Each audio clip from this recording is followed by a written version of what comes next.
Ladies and gentlemen, we are live. That's right, folks. We are live and we are back at it again. It's a Feel Good Friday here with the Wrasslin for Life Network. I can't wait to kick off this one. Something is in the air. It feels like it's going to be a big night. 1 week away from Elimination Chamber. We're heading into a crazy weekend for us, covering 2 shows tomorrow. We got doubleheader Friday tonight, and we're going to cap it all off with a little bit of the Super Bowl. So it's going to be an insane weekend. It's going to be an insane weekend here on the channel. We got lots to get into. Where is Jey Uso? What will happen with the bloodline? What else is going on in the wrestling world? SmackDown, Rampage, 3+ hours. These two beautiful folks. Let's go.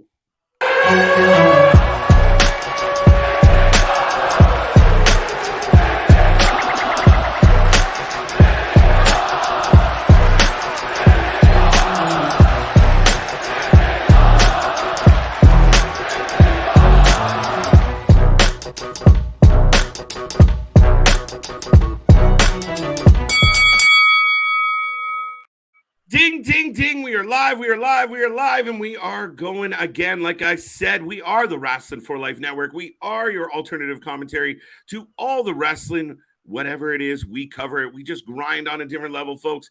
And me and that gentleman are going to roll through 2+ hours of SmackDown, 1+ hour of Rampage, and who else? Who knows what else we're going to stick around for? It's going to be a lot. And we want to find out what's going on. The most compelling story in wrestling happens to be taking place mostly on Friday nights. Is Jey Uso going to be in the building? Where are you? Oos. I really want to know where. Right. Well, with that being said, I am Mr. Every Night, KJ White, the Iron Man of YouTube, and I am joined by... Ladies and gentlemen, boys and girls, children of all ages, the Wrasslin for Life proudly brings to you its YouTube Tag Team Champions of the World, the Every Night Delight, KJ White. I am Big Nick. Hello, my friend. We'll meet. Been a hot minute, my guy. We're ready. It's been a minute, sir. So, yeah, we're kicking off tonight. We're rolling through, and it's going to be a good one. Now, I think due to some weather, I'm having a little bit of issue. So, just fair so you enough. know, Well, right now, I'm blind right now. A video of, well, no, we might actually be on par here now, but I've got just a video of they're replaying everything from the Royal Rumble up to last week's SmackDown, to where Roman Reigns had Sami pinned up in the corner and saying, "You took my family from me, so I'm going to take everything from you." And that's building up to where we're going to get Sami Zayn versus Roman Reigns at Elimination Chamber, which, by the way, I will shout out everybody in the chat: Simone, Kayla, Dale, Curtis, Ronnie, Victor, Scott. What? Yes, it is time to layeth the smacketh down. What? It is. It's going to be a good one. And I mean, like I said, it seems to be the most compelling thing in all of wrestling right now. Some people will debate that, but I think they're going to lose that debate. And I want to know. I want to know how this plays out. I want to know how it ties into Cody Rhodes. I want to know how it's all going to unfold. How are they going to get to WrestleMania? Did you hear the whole thing as to why they had the Cody Heyman promo segment go on Raw instead of going after Elimination Chamber? It's because they didn't want it to play second fiddle to the Sami story. So they know. They know a little bit. They know what they have here. Mm-hmm.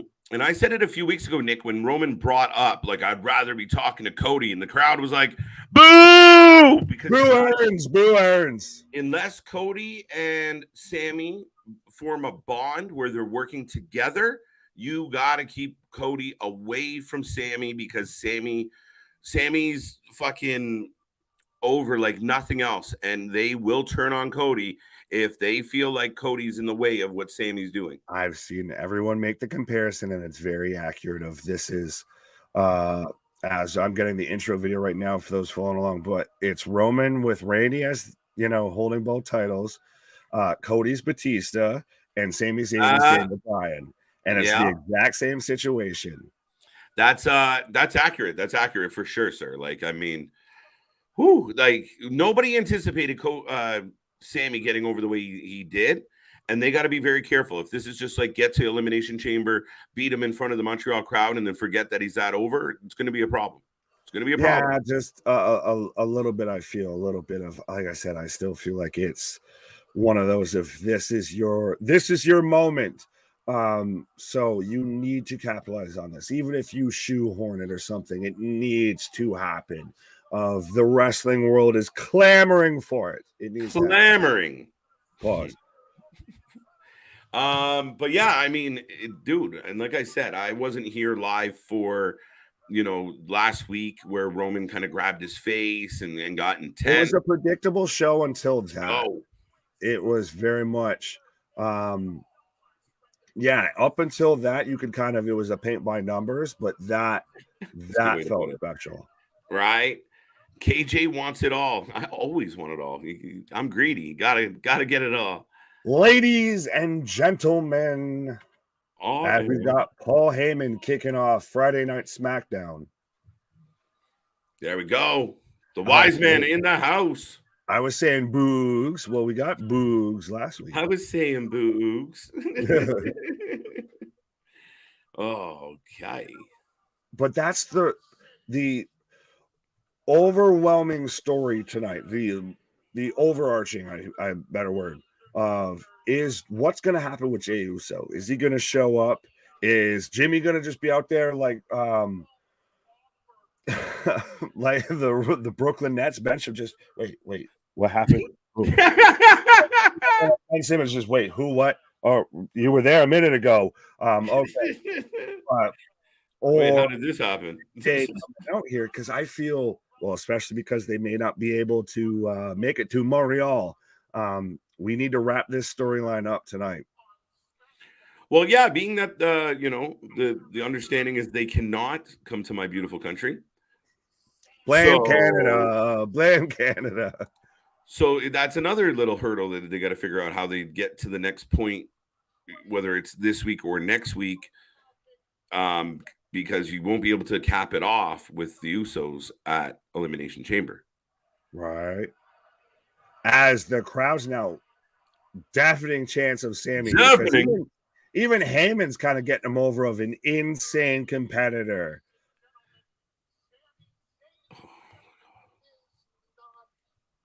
Sami Zayn is not here, which means he will show up later on tonight. Oh, yeah. Wearing a lucha mask as El Generico, much That's like even El better. Jericho on AEW. Oh, I'm totally in for that.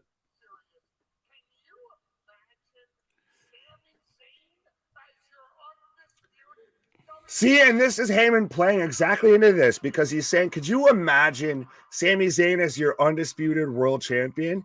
And the crowd loses their fucking mind. Of course they do. And he knows exactly what he's doing. He's the fiddler on the roof, man. He's the, I know people talk about Cornette. I say him and Cornette are to me my 1A and 1B of best minds when it comes to professional wrestling. Because this man is playing this crowd like a fucking fiddle. And he's working this angle of he's the overarching puppet master that I'm still saying is going to end up a triple threat. We're going to get our yes movement of just, please, Papa Paul. We've had Vince come back. Just give it to me. A triple. Is that the workaround of all of it? It writes itself. I made the comparison. It's you got Randy Roman, Batista Cody, Daniel Bryan, Sami. They both have big bushy beards. Everything, it fits perfectly. Well, now he's talking about how between Roman and Cody, if it could be more personal. And it's interesting that Cody's the one I love it. Want to make it personal. Yeah, okay. You keep telling yourself that, pal. Well, it's personal. I mean, and a lot of people talked about like, "Ooh, that was a heavy hitter." I mean, again, you have two emotional men in the ring, and then Paul Heyman goes right to the jugular of like, yeah, he liked Roman better. Tough shit.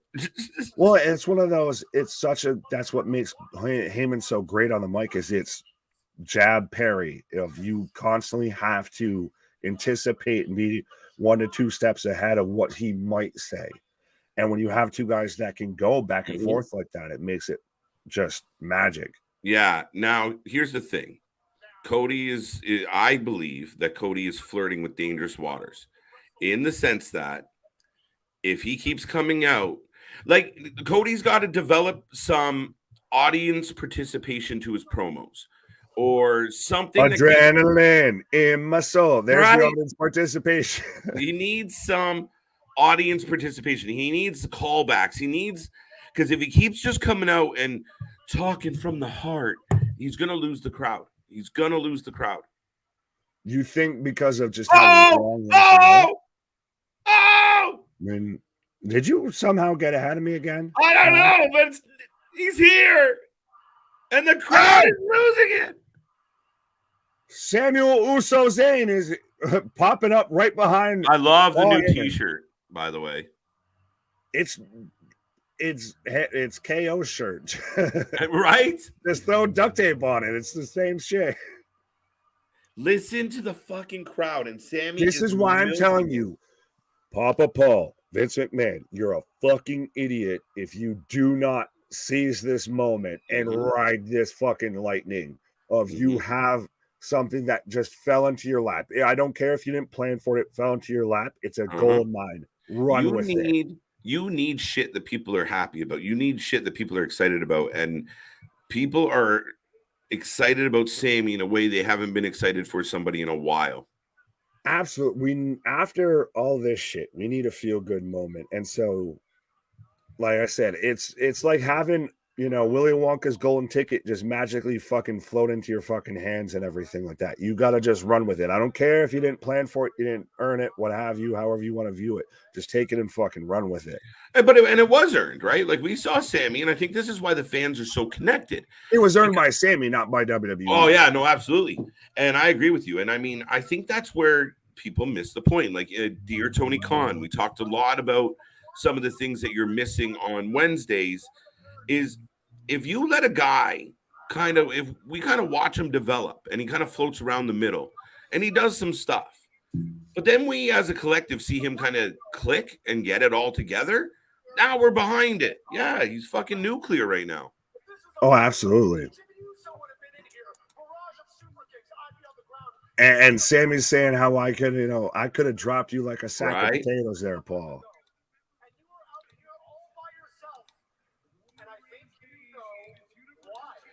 Wow. His days are numbered. Paulie looking a little concerned. And Sami's right. I mean, the biggest advocate to screw Sami was Paul. Whoa. Oh, well, yeah, he was the prosecuting attorney and everything like that. Prosecuting and pontificating, prosecuting attorney. Objection. Hearsay, overruled. No stain. We can still be lawyers. But no, this just to me, I know I feel like a shill saying it because Michael Cole said it is. This is the best storytelling, what have you, in ring, promo, whatever, all of that they've done in at least a decade. Yeah, man. I can't. What is the last thing? I mean, like we were all into the White Rabbit, but that's kind of puttering along at this point. What else were we super like?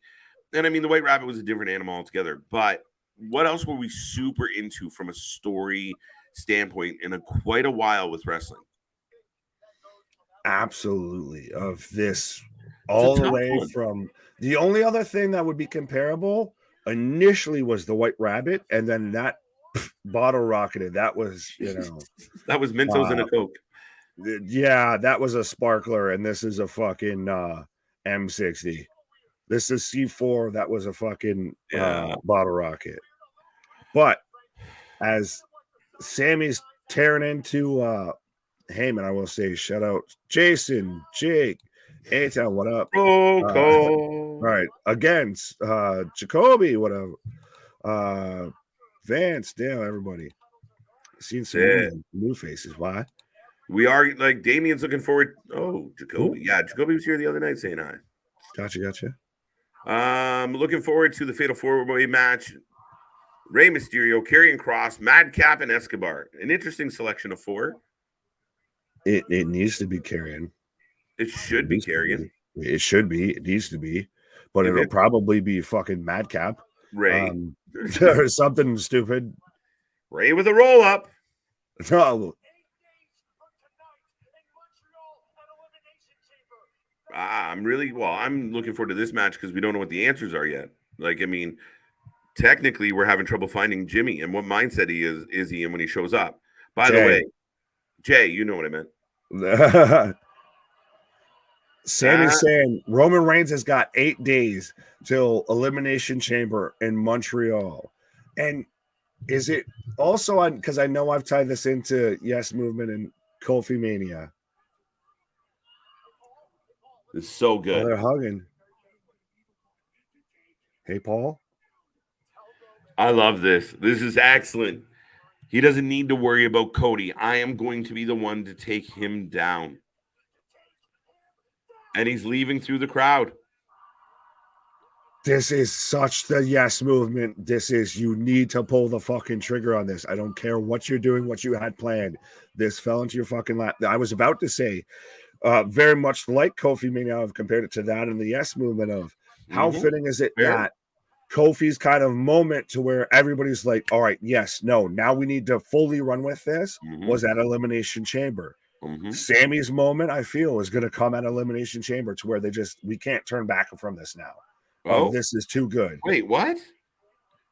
Wow. Oh, no, I thought the Brawling Brutes were fighting their buddies, but no, they're amping each other up.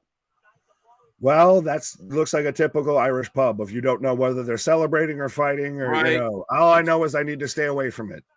Right. And it's funny, Nick, like we spent all that time like months ago when all this started happening and Sami started getting over, and we're like, what if Sami ever pulled this off? And now here we are. We're like, oh shit. This is a very legitimate possibility. All right. If Jay don't show up tonight, what are the odds that they do? By the way, we are in a commercial, but do the Freebirds rule in the tag title match tonight? I mean, Solo's still technically an Uso. He's the youngest Uso, so I mean, that would be more than like that would be a 4-man system. They've already used Sami in place, so he technically would be. So we're going to a 4th man. Well, he was adopted, and then he was fostered, and then he found his forever home. All right, there you go. So, and I mean, keep in mind, KO has to still be a part of this story in some way, shape, or form. I mean, KO took a beating, so I don't imagine KO's involvement in this angle is over. No, not at all. Well, there's people that speculate that all of this is all just building to the Usos versus KO and Sami at WrestleMania for the tag titles. I speculated that for sure. And I mean, I don't know. Is that enough? Is that going to keep people okay if that's how this turns out? No, if this hadn't gone the way it was, I know I had thrown that idea out there before, but if this hadn't gone the way it had, at this point, no, that'll not suffice. You'll Brew earns that match. Right. Okay. But I mean, here's the thing. I think the Usos lose tonight. Really? Yep. To Rick O'Braun, to Braun O'Shea. Yeah, I think they're going to lose to Braun O'Shea. Braun O'Shea can go on and fight the Brawling Brutes or someone like that. No idea. Sorry, but this just clicked in my head of their tag team name is the Little Giants because it's the O'Shea brothers. That's amazing.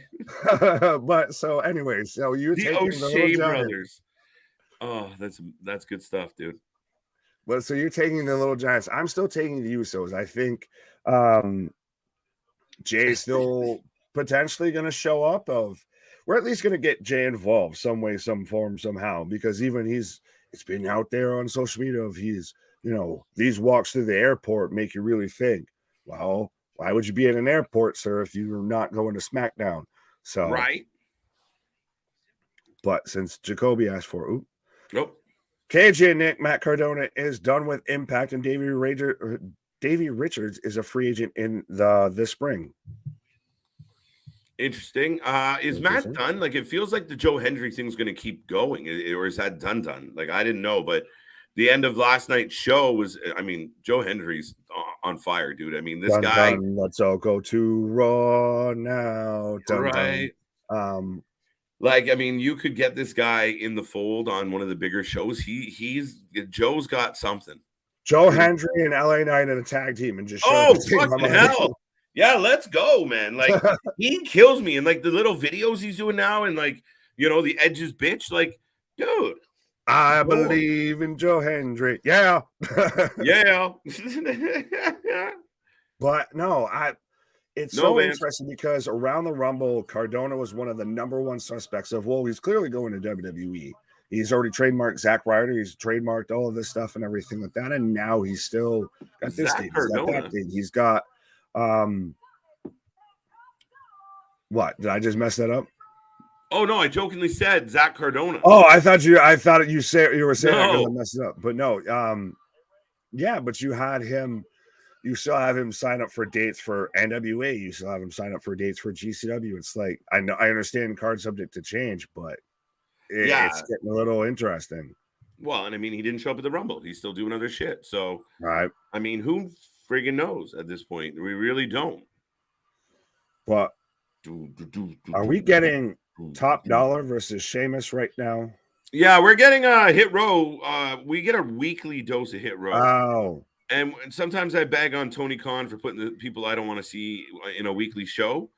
Why the fuck are we getting weekly Hit Row? Shit Row versus Banger Bros. Don't ever Google that and any sort of combination ever. But so we're getting Drew McIntyre and Sheamus versus Hit Row. Give us your predictions and why is it Drew and Sheamus? Yeah. Just don't tope anything. You'll fuck up someone's WrestleMania season. No, he'll fuck up his own because he's tope insufficient funds. He'll go for it and then just do a little belly flop.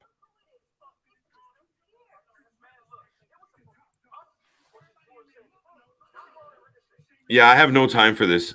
Even this backstage. Right now they're confronting Adam Pearce. Yeah, and it's awful. The replay.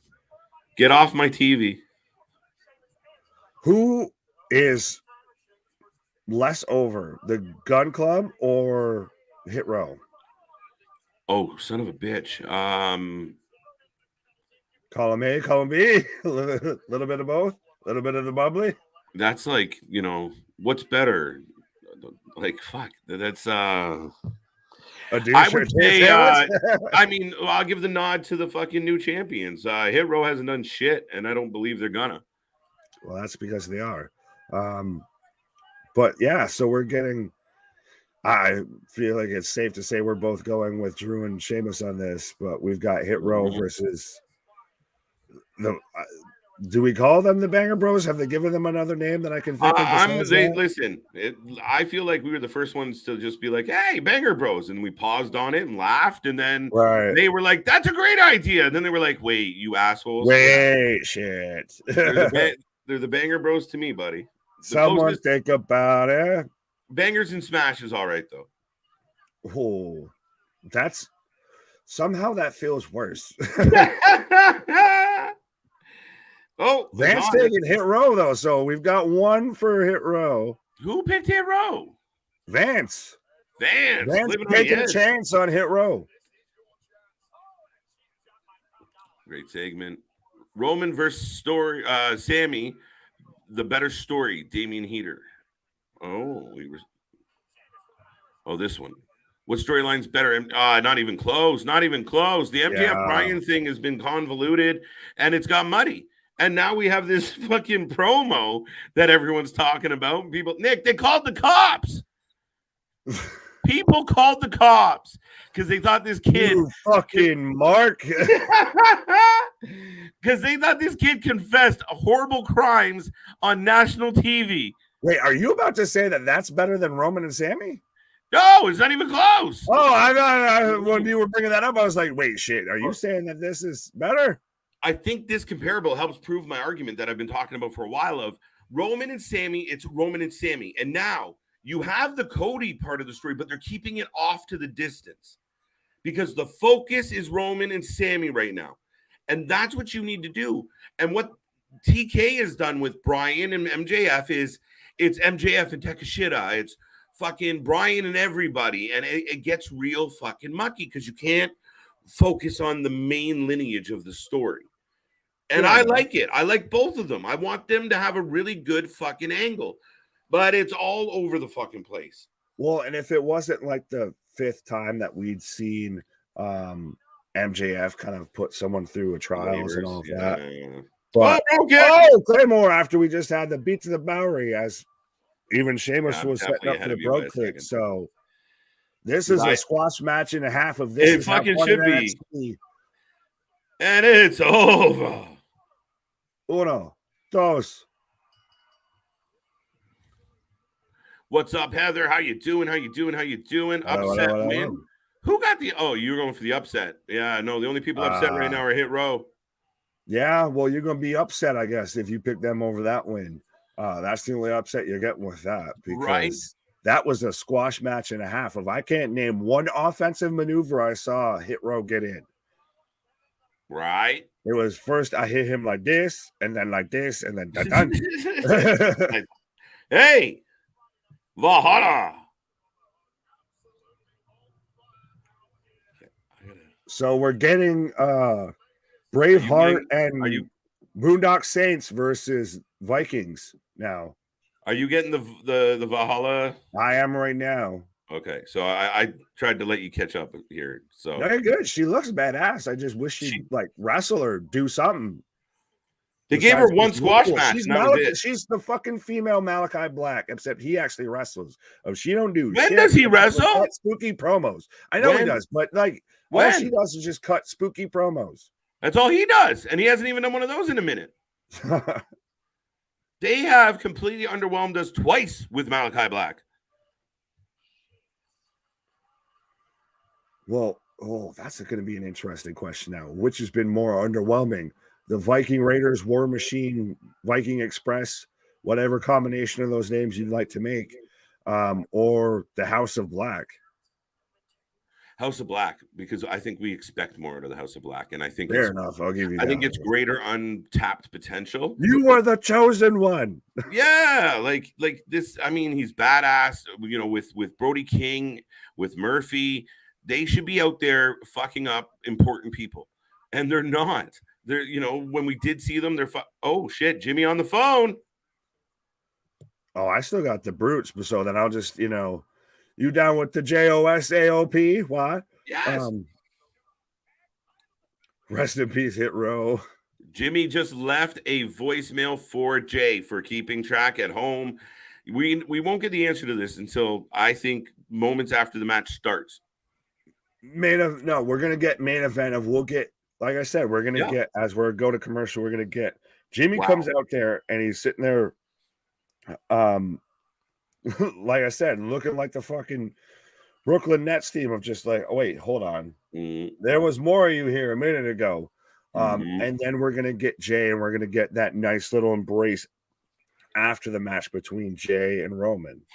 Yeah, I think so. I do think that Jay is going to choose Roman over Sami for sure.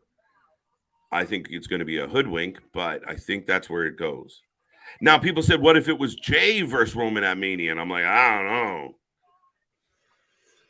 No, that's if we're talking about rushing storylines or anything like that's a bit of a pivot for me. Yeah, a little bit of a hard pivot and a little bit of now you got to tell that story fast. Right.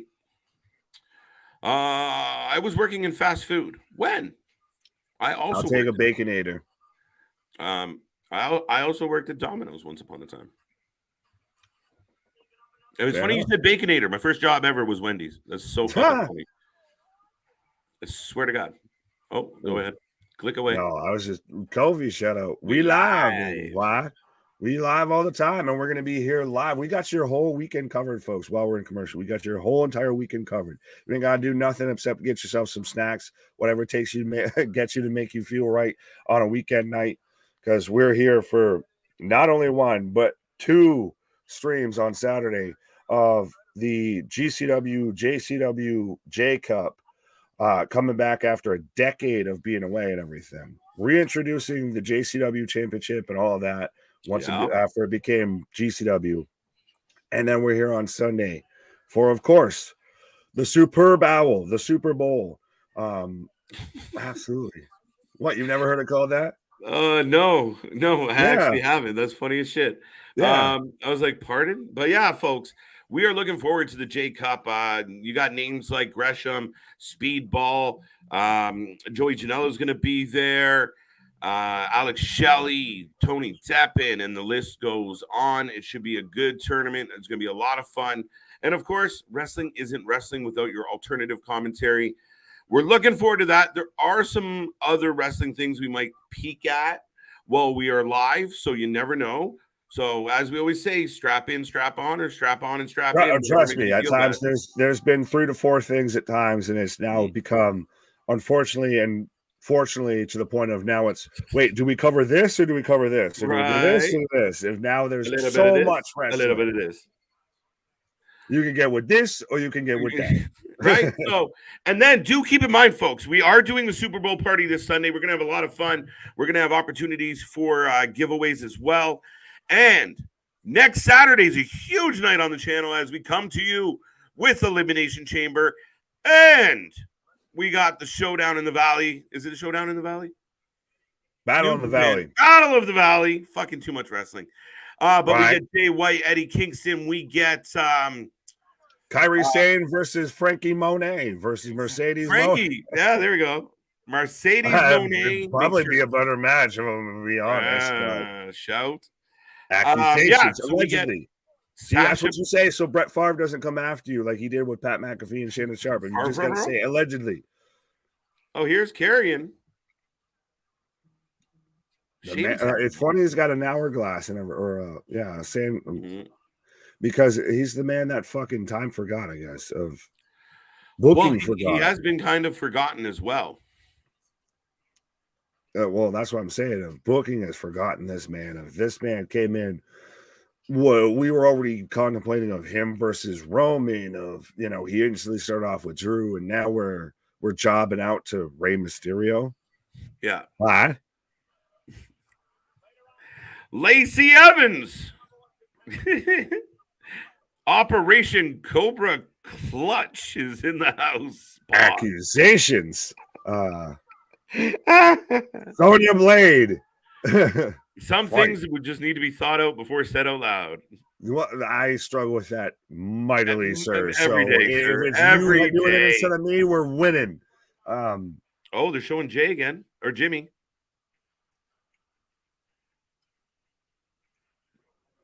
Jamie K. Dear Jay, I called you. I wrote you, but you still ain't called. Fucking hello. Is it me you're looking for?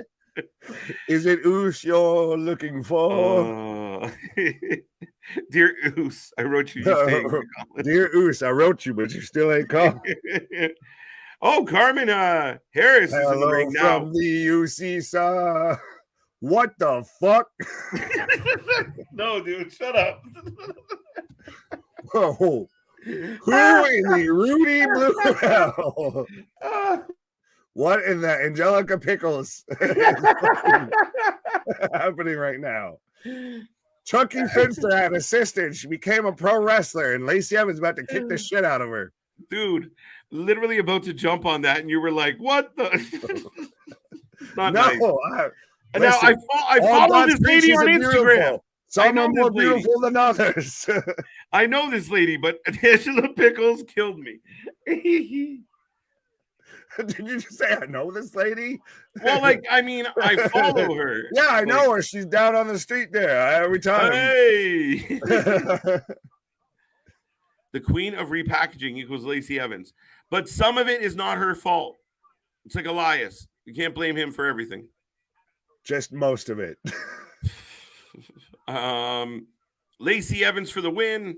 Lacey Evans easy. No shit. That's not nice. Lacey Evans doing some push-ups. People were bagging on her ring gear and stuff. I think she looks great. Shut up. No, like I said, she's Sonya Blade. That's what she is. She's fucking blonde G.I. Jane. She's G.I. Barbie. G.I. Barbie. All right. Who's wrestling? That will be pretty much this woman need to hit a Bronco Buster. The only woman really wrestling is Lacey. So right. There's another lady wrestling a broomstick right now. But I feel like they're piping in a good amount. The finisher sucks. Well, that's the thing is, haven't they been caught kind of recently of like they'll halfway pipe in some? Oh wait, here it comes. I prefer this. Now they're piping in a good amount of booze for this lady. You can tell, but she's good, man.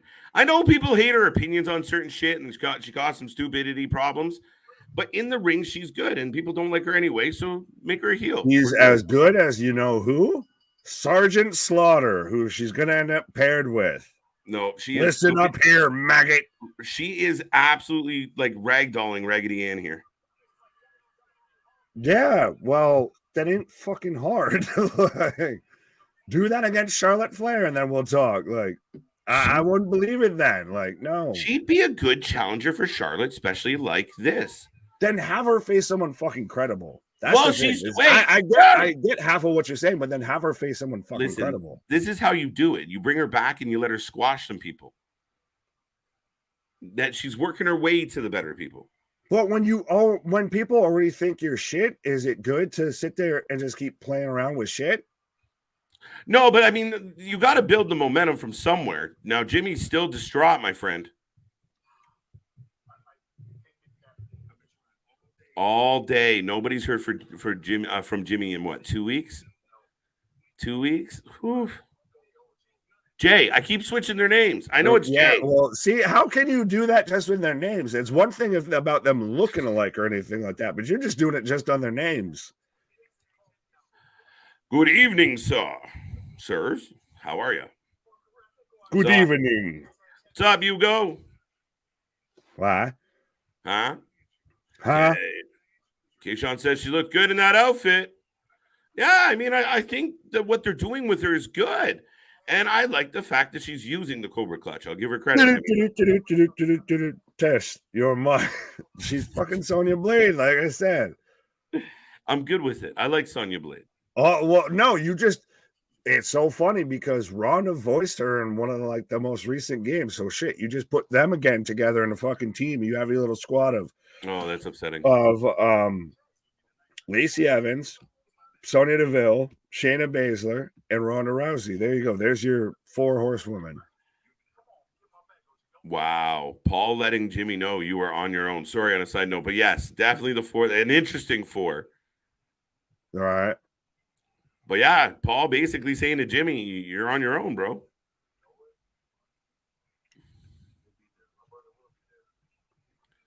What if it is just Jimmy Ghost? He doesn't, or Jade Ghost. He just does not show up. Oh, that's a spicy meatball. That would be so interesting because, and especially like we've kind of talked about as we go into commercial, about how maybe the Usos can't quite make it up into Canada.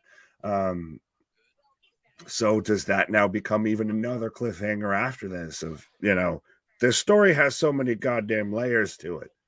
Layers, and when you write a good story, and anybody out there, Usos are like onions. They have layers. They have layers, but it's options. When you're reading or watching, a good story, and you're not, there's several possible conclusions or avenues to get to said conclusions. It's outstanding. And this is outstanding for that reason. We didn't expect, we said, oh, well, if Paul says Sammy's not in the building, he'll be here later. Nope. 30 seconds later, slides in the ring, and here we go again. So, dude, I mean, everything has been pretty good with this. And a lot of speculation, a lot of people saying, oh, I knew that was going to happen, but a lot of it was guessing.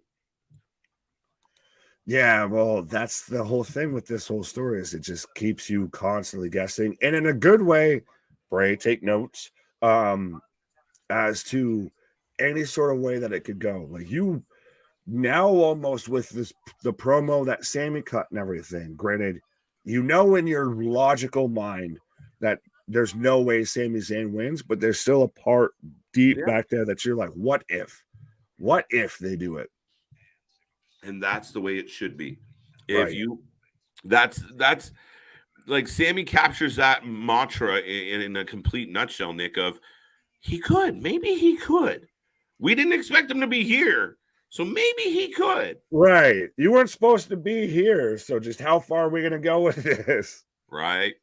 I love Rhea Ripley. Yeah, Rhea's hot right now. Wow, Money. What did Money say? Bye. Never mind. I'm not going back up. My monitor died right before SD. Luckily, I had one still in the box since December.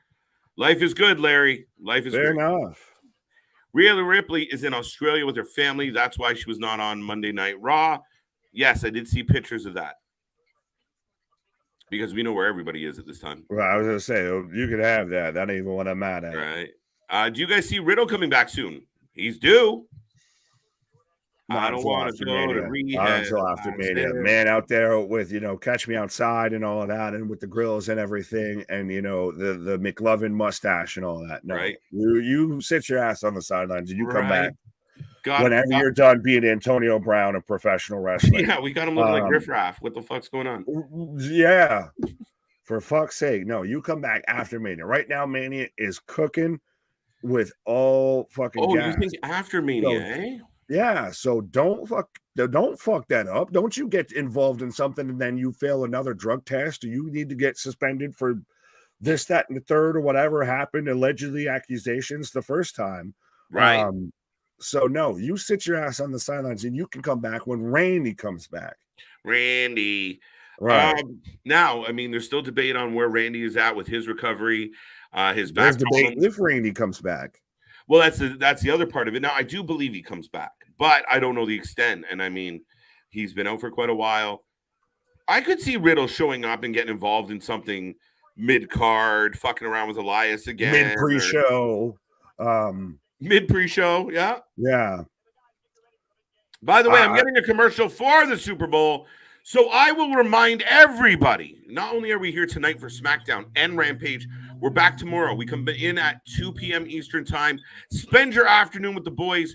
We're going to cover session 1 of the Jersey J Cup, returning after a decade. Lots of big names on the card. It's going to be a fun afternoon. And then we got Jays with the boys, session 1 and session 2. If you know, you know. So we're coming back for another sesh on at 8 p.m. on Saturday. And then, of course, 6 p.m. Sunday.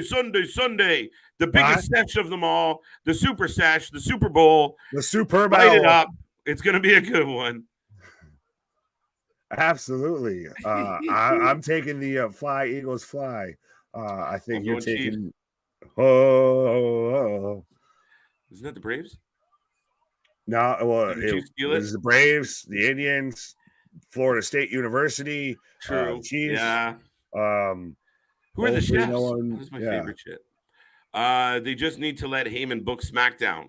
It's not that simple, Keishon, but from what I understand, he's got a pretty good hand in some things that matter. So, yeah, it's interesting. As much as we're getting a thinning of the herd when it comes to management, of Heyman still seems to be in the thick of it. Hey. Oh, Chelsea Green asking for a manager to file a formal complaint. Sonya and Chelsea become friends. Let's go. No, she's even, who the hell is that? Yeah, right? Who is you? What do you think of Chelsea coming in with this Karen gimmick and just being a jobber? Is it punishment? Oh, in the name of Vince McMahon. Yo, didn't Monday feel like a Vince show? A little bit.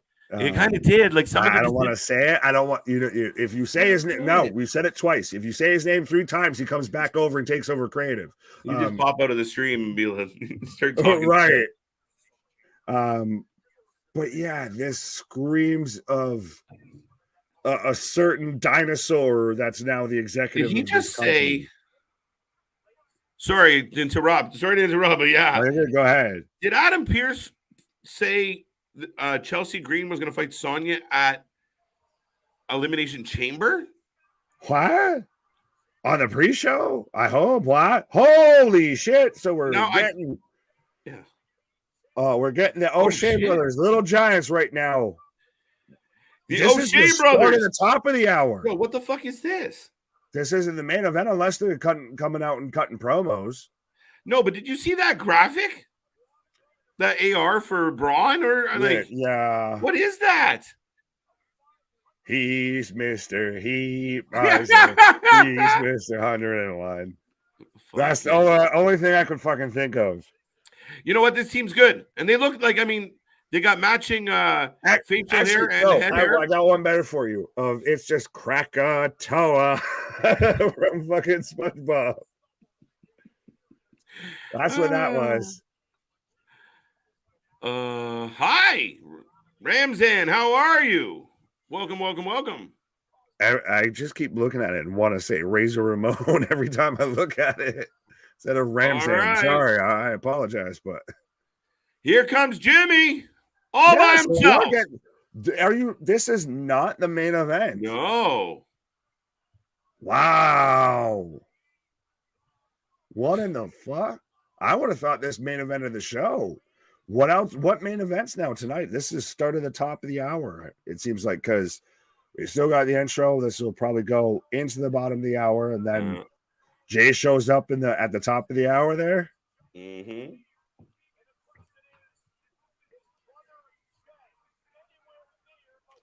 Look, a whole crew of little kids rocking the one shirt right in front row. Hey, the local softball team made it out. Where's Keanu? Right. Bad News Bears in the front row there. Letting everybody know we're the ones. All right, we're dropping the lights, folks. We're going for it. We're not even in the hour, so they must have something up their sleeve for tonight. Let's hope. Yeah, look, Ricochet and Braun kind of look like fucking siblings. Like I said, the O'Shea brothers. O'Shea brothers. This is called the annexation of Puerto Rico. I like it. Hey! The crowd pops. We got a spotlight, Nick. Hey! Let's go! Hey, let's go! If you were planning to come, why wouldn't you answer your phone, you dick? Why didn't you just tell me, bro? Up in your emotions. Right? Why didn't you just tell me, bro? Right, I couldn't do my dramatic entrance if you knew. The crowd went down the entranceway better than Moxley is Jey Uso. Jey Uso. And speaking of tag team Jays, we do have Mark Briscoe tonight on Rampage. A man, they're hugging. They're hugging. Fucking go. Oh, so beautiful. Down since day one. I've been down since. Right hand man. Listen to the fucking crowd. And even he's paying homage. He did the tongue and shit and everything. So, yeah, this is going to be a fucking banger. This is an interesting situation. Is it like the trading day where everybody turns on Roman? Like Roman ends up in the ring and he's like, I built it. I'm the king of this. You ain't got nothing on me. You ain't got shit on me. Yeah. Is that how this goes down? And everyone takes their turn? Super kick. Haluva. My God. The dismantling of Roman Reigns. I never thought of it that way, but now I almost want to halfway see that as much how as amazing would that be? As we go in a commercial, but yeah, that's right. That would be so fucking good. But then it's one of those he's done. Retired at that point. I don't know about retired, but sabbatical for long sabbatical. Listen, did Denzel's character come back in the fucking movie? Yeah, they didn't do a sequel. The fuck up? They didn't do a sequel. That's true. Right. But yeah, no, I think that would be fucking epic, right? Like he gets hit with a Samoan spike, and then Paul, he's on his knees, and Paul just walks over and gives him that last push as he falls to his back. I'm telling you, call us up, Hunter. That little push to knock him fully over after he does the platoon of right? Yeah, you get the slow motion of his head hitting the fucking mat. Oh God. The sweat falling. Listen, Tony, Hunter, but anyways, we're available. Yeah, Larry says Jay must have took the chopper here. Yeah, he had to take the chopper to get here. That's why he got here so fast. Right. Fucking hell. Yeah, Training Day and Cody takes the belts. So Yeah. What's his Ethan Hawke is just Cody Rhodes. I thought Ethan Hawke would be Sami, to be honest. Fair enough. I'd prefer that if we're getting there. Yeah. That's weird. Let Sam. Well, see, if Cody goes after Sami, Cody's the heel. So, and we know Cody really doesn't want to be a heel. Cody Rhodes ain't got shit on me. Yeah, right. Right. Fuck Adam Pearce. Never happened to Roman. Fair enough. Right. Roman just starts pounding his chest. Right. Oh man, that's good shit. Usos and Sami pull an elite triple super kick on Roman, then KO hits a stun in the process. Fair enough. I like how now we've gotten everyone behind this. But so yes, we are getting the full-fledged Usos. Jey Uso has returned, and I'm surprised that wasn't more pomp and circumstance. And we didn't build that to the main events. You give that away going into the hour. You got to have something, I hope. No, but I like it, Nick, in the sense of, you know, Jay's conflicted, doesn't want to talk to nobody, but he can't let his brother down. He's still his brother's keeper. I think it played out really well. And the crowd, the pop. Like when they did their whole intro and they hit those, you know, that like it was like the crowd. They're still baby faces in this whole situation. They really are. By the way, we're getting a contract signing because I guess Bobby didn't officially sign the contract.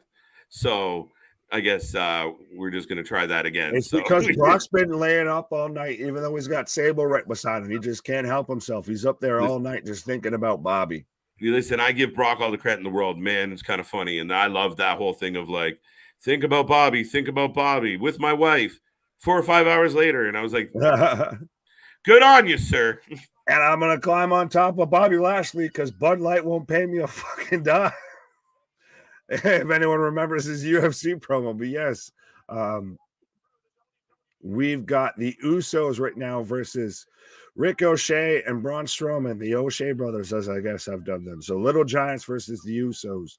Let me know who you're taking right now. And at this point, why is it the Usos? Because I really don't see them unless Jay does an out and outright turn of he's just, you know, the Winter Soldier here, the sleeper agent of, I think 100% the Usos retain.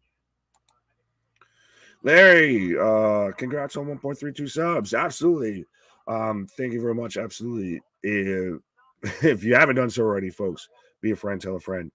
Let everybody that you know about us, hit the subscribe button, hit that bell notification, because even then, still, like we talked about earlier, we're coming back tomorrow for 2 streams, 2 J sessions, with the homies, 1 at 2 and 1 at 8 for the J Cup. And then we'll be back here on Sunday for the Super Bowl.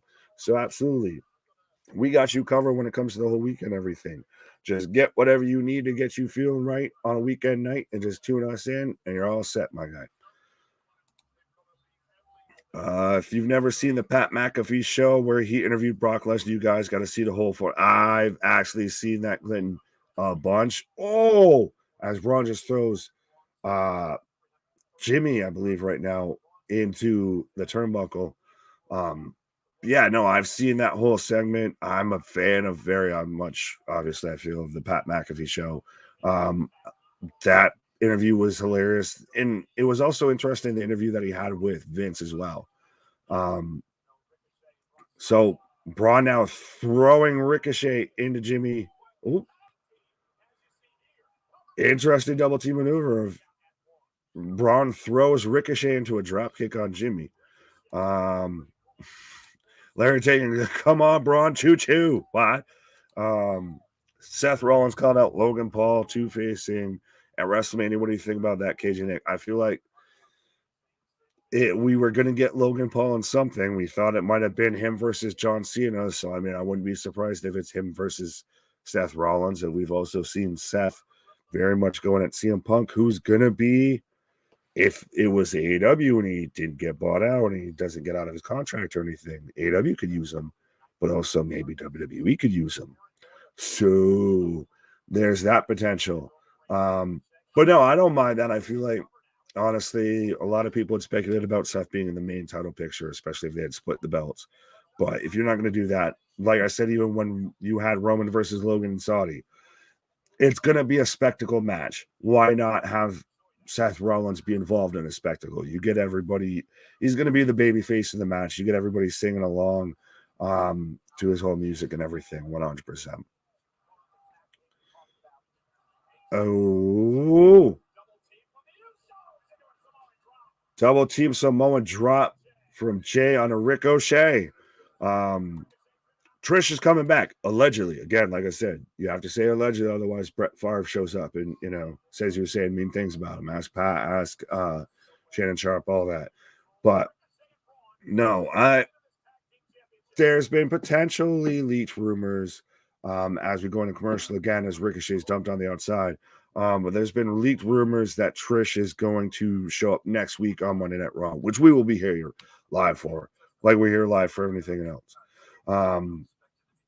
But there's rumors that Trish is going to show up and we're going to get a 6-woman tag match at Elimination Chamber between Bayley and Damage Control, or Damage Control as a whole, if that's what you want to call them, and Becky, Lita, and Trish. But I've also heard people saying that what we saw last week on Monday Night Raw was just what was supposed to happen during Raw 30, but obviously it couldn't happen because the trial of Sami Zayn went long.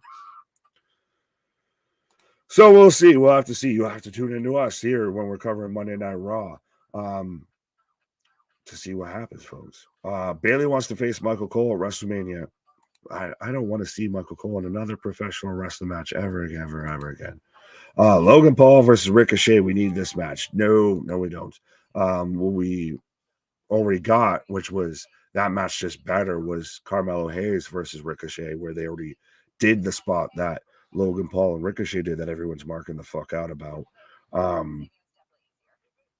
So that to me is still the better match of, don't get me wrong, I think Logan Paul is talented. I think he's got potential, all of that. He hits a buckshot lariat better than Hangman, but still to me, with where Ricochet's at, with what they've done with Logan Paul, of that booking wise, it maybe on 2K22 to 2K23 that may end up coming off a lot better, but story wise, I don't see it making a fit.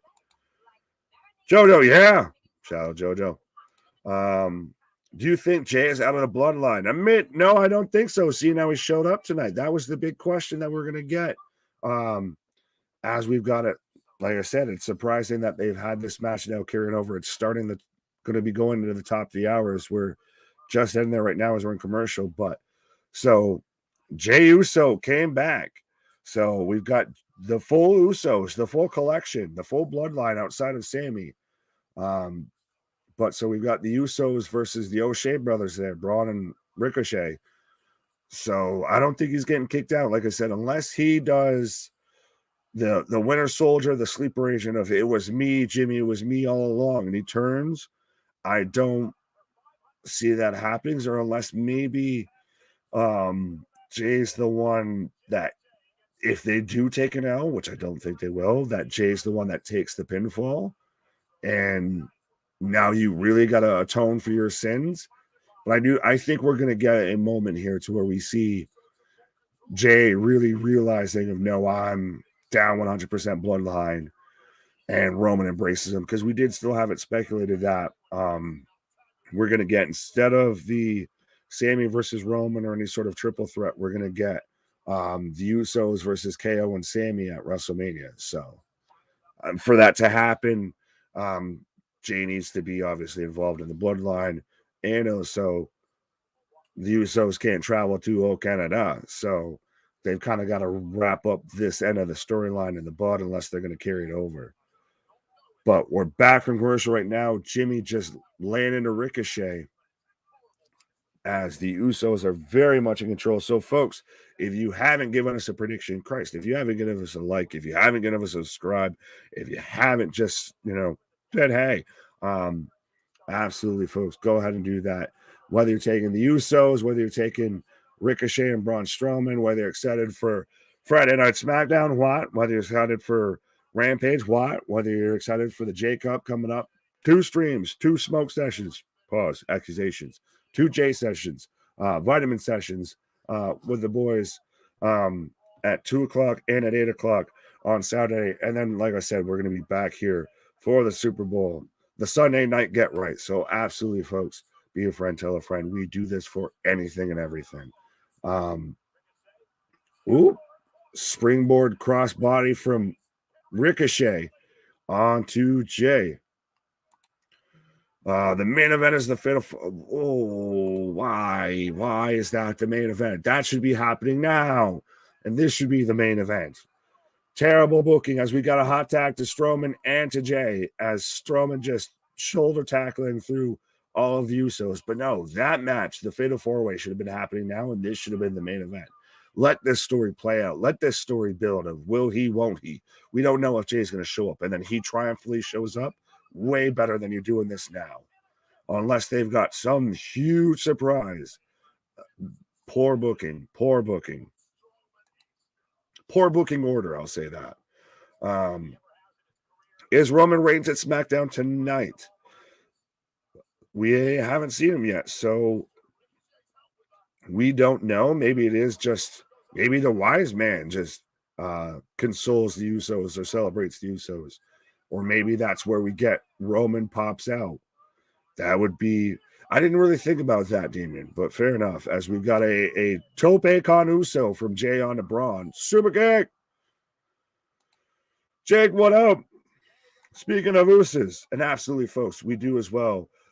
Links in the description of the channel. We do have a Discord and everything like that, which you can go shout out Jake and C-Buddy and a couple other people in the chat and everything like that. And we also we have merch as well and everything. So absolutely go and check that out. And if I did miss any of your comments, if we do miss any of that, or if you just want to help support the channel, or if you're just feeling good, on Super Bowl weekend, the pre-show for Super Bowl weekend, we do have the super chat, the super sticker option as well, available as well. The only match I'm looking forward to on Rampage, the Butcher and the Blade, Kip Sabian versus Blackpool Combat Club. Fair enough, Damien. I'm honestly interested as Ricochet with a tag into a springboard crossbody, into a lion salt better than Chris could ever imagine he'd do. Standing shooting star press for a 2 count. I'm honestly looking forward to Ruby Riott, Ruby Soho versus Marina Shafir, just because I feel like those two women are going to go hell for leather. Of where people got concern and all of that and offended, upset, what have you, about when we had Anna Jay and Tay Mello versus Ruby and Willow. I think we're going to get something probably close to that with Ruby and Marina Shafir. So that's honestly, interestingly enough, I guess you don't know me. That's the match that I'm looking forward to the most. Anzaguri from Jimmy Bronze, the legal man with the blind tag. Running power slam onto Jimmy. Oh, and the Hulkamania's out of the shirt. Oh, we already got that comment. But folks, so we're getting the tag team finisher. The same, Ricochet's doing the same move that Alexa Bliss did to an extent off of Braun's shoulders, and it bothers the shit out of me. Shoulder swanton, 2, and Jay makes the save and pulls Ricochet off. So it looked like we were a stone's throw away, or a Strowman's throw away from new tag team champions. But Jay makes the save. The man we didn't even know if he was going to show up tonight. We already got that one. I keep clicking on it. We need to see Mark Briscoe on Rampage. Fair enough. Yeah, that's probably going to be the biggest segment I'm looking forward to, but the biggest match I'm looking forward to. I guess what I was talking about. As we've got the Strowman Express just gets derailed over top of the announce table. So Strowman goes flying. And Ricochet flying swanton off over the top rope as Jamie's set up in the ring. So now we've got Jay laid out. We've got Braun laid out on the outside. Super kick or super chop from Jimmy. Boom. What a match, I was about to say, you going to do it or you going to do something? Why? I would, trying to make an entrance, trying to make it felt. Up. Ah! Ricochet up top, shooting star press. Oh, and then Uso splash. Uno, dos, tres. Let's go. They're so good. They're so fucking good. People That sleep was on them so all the fucking time. clean. Honestly, if What a fucking win. you give me someone that can go at the same kind of acrobatic, the same pace as Ricochet and the Usos did there and set up Braun, and that's a fucking 5-star match right there, because Ricochet in there with the Usos, that back and forth was just money. Outstanding. Shooting star presser for those WCW fans, the 7-year itch from It will always Ricochet, be the 7-year itch to me, bro. It will always be the 7-year itch. What a match. And then he pops out into Jay with the Uso splash for the 1, 2, 3, because Jay was the legal man. Wow. Beat him clean, bro. Beat him clean. You knew something like that was probably going to happen. Well, at least, granted, we didn't know if Jay was even going to show up. So, but now that Jay's here, it was going to be a clean win. I didn't know that. I thought there might have been something. Some shenanigans. They would have gotten screwed out of both belts. You never know. You never know. But there they are. Bloodline is still intact. I was worried Jay might have done, how about a little heel turn there? Right. Been the Winter Soldier, the sleeper cell. Oh, little Ray. With a fucking Pampers of a mask there. Pampers of a mask. Ouch. But so this is, damn, people are saying this is the main event now tonight. Why? Yeah, well, as they just said on commentary, shouldn't what we just saw have been the main event, and this should have gone on in that place? I feel. We'll see. I don't know what their plan is. Like if that was it, and we just move on from the story for the show, yeah, I probably got an issue with it. I mean, if there's some backstage segments now, like Jimmy or Jay telling people how he really feels, or you know what, I showed up for you, I didn't show up for him. There is possibilities here. What's up, Canadian Trooper? How you doing, buddy?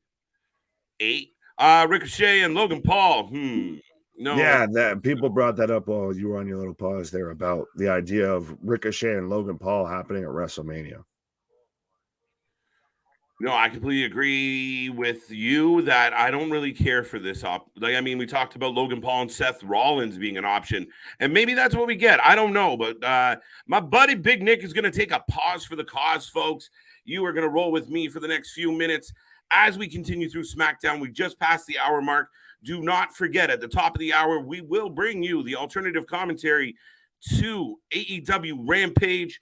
And then tomorrow we are back with session 1 and session 2 of the Jersey J Cup. You got Gresham, you got Blake Christian, you got Mike Speedball Bailey, you got a whole lot of others, including Alex Shelley and more in this tournament. It's going to be a good one. Even Joey Janela is going to be there.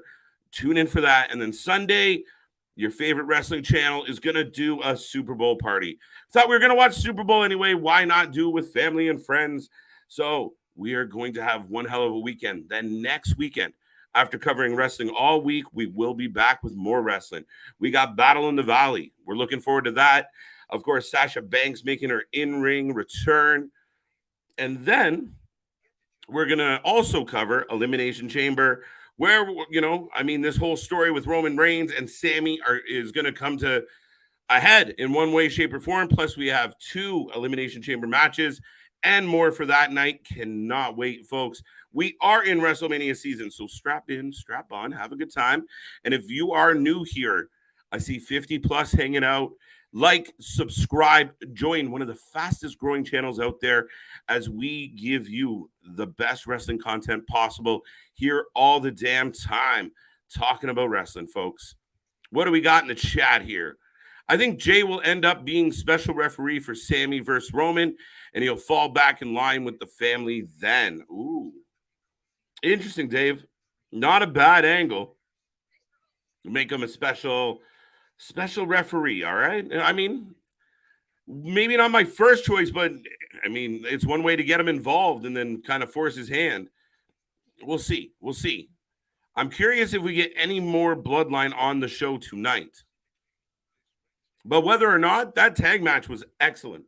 Outstanding. So if you're tuning in right now, give me a flame, give me a thumbs up, give me a hell yeah, give me a yeah, give me a what.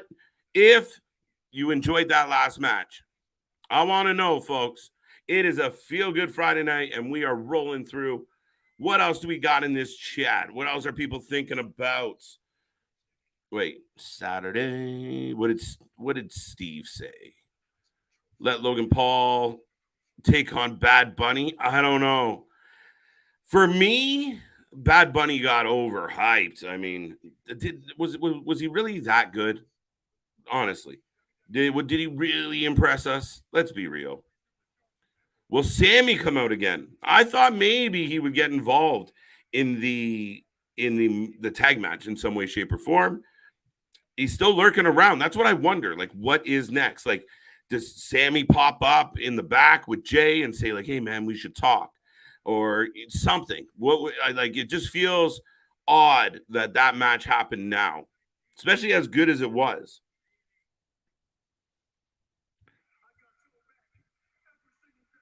All right.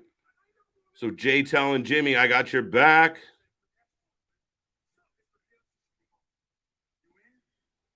Uh-oh. Jimmy calling him out straight up. Are you in?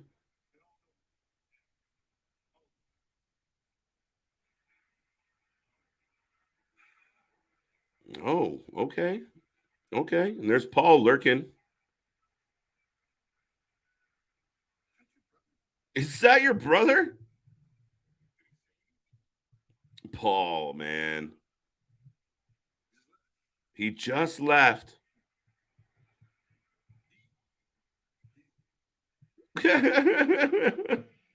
Wow, Paul.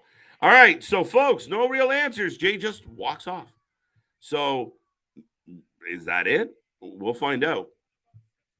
Jay White and Eddie Kingston is going to be a banger at Battle of the Valley. Yeah, I can't wait. I mean, kind of crazy booking. They've both cut some promos on each other. I'm a huge fan of Jay White. I'm a huge fan of Eddie Kingston. I'm in. I think that it's going to be a very strong style match on display. By the way, Natty's in the ring.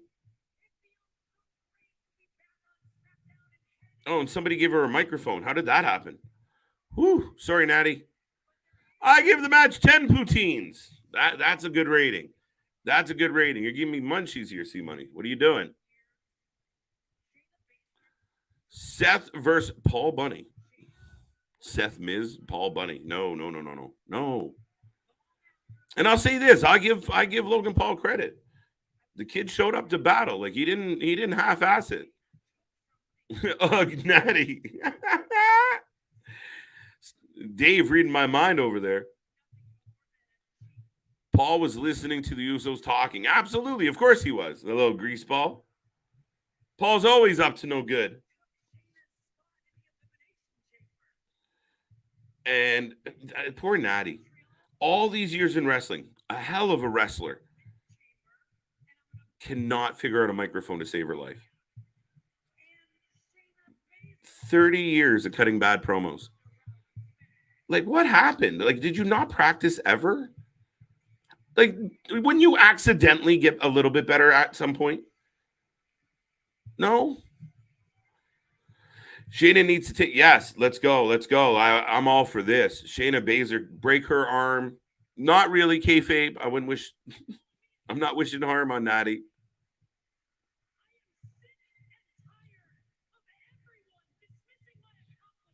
Us too, Shayna. Shayna's sick and tired of being dismissed. And I personally agree with Shayna Baszler. We're tired of it too. Shayna Baszler is a badass. Give her some W's. Look, Natty just bouncing around.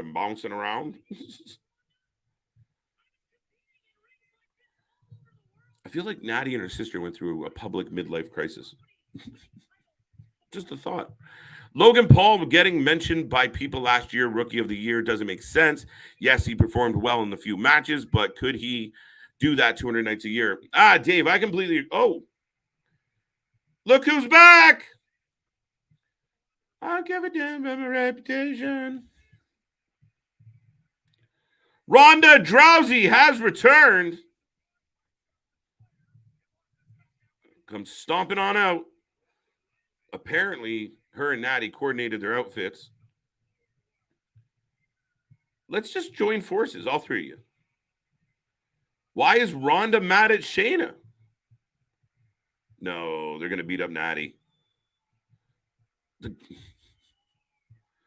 Yeah, it's the same thing. You know what happened? Do you remember when Hook made his debut and people were like, oh, bye-bye, Nats. All right, I feel like we're going to get more music here, folks. Ring the bell. All right, beating up Natty. And here goes the broken. Oh, Shotzi in the ring, in the ring. What do you think? All right. But yeah, the thing with, do you remember when Hook made his debut and he had like 3 matches, I think it was, at the end of 2021. And people were like, Rookie of the Year. And it was like, that's not fair. Oh, shit. There we go. So maybe we are going to see Natty out of the chamber and someone else put in. Maybe the WWE got tired of getting all the hate for including Natty. Shit. I know it's in Montreal. I know she's Canadian. But Nut Street's back. All right. She gone again, though. She gone. Bye. Yeah, fuck. I don't give a damn about I don't give a damn about your boring matches. Hey, I called it. Sami and Jay face to face. And I'll give them credit. That's how I would have done it. I do appreciate Logan Paul's effort. Yeah, absolutely, Dave. Absolutely.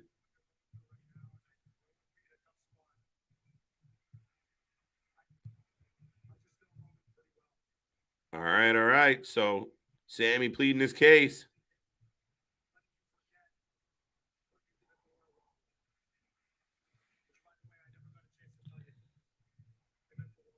Sami pleading.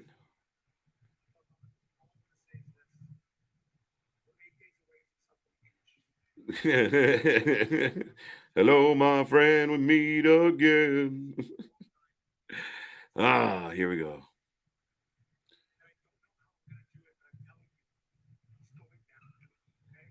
Oh, Sami telling Jay he's taking down Roman. You don't have to go down with the ship. What do you think, folks?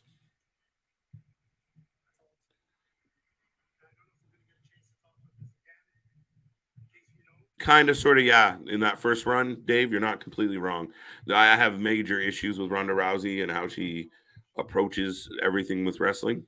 I'm not even sure I'm thrilled to see her back. But yeah, she came in and had an impact whether we liked her or not. Oh.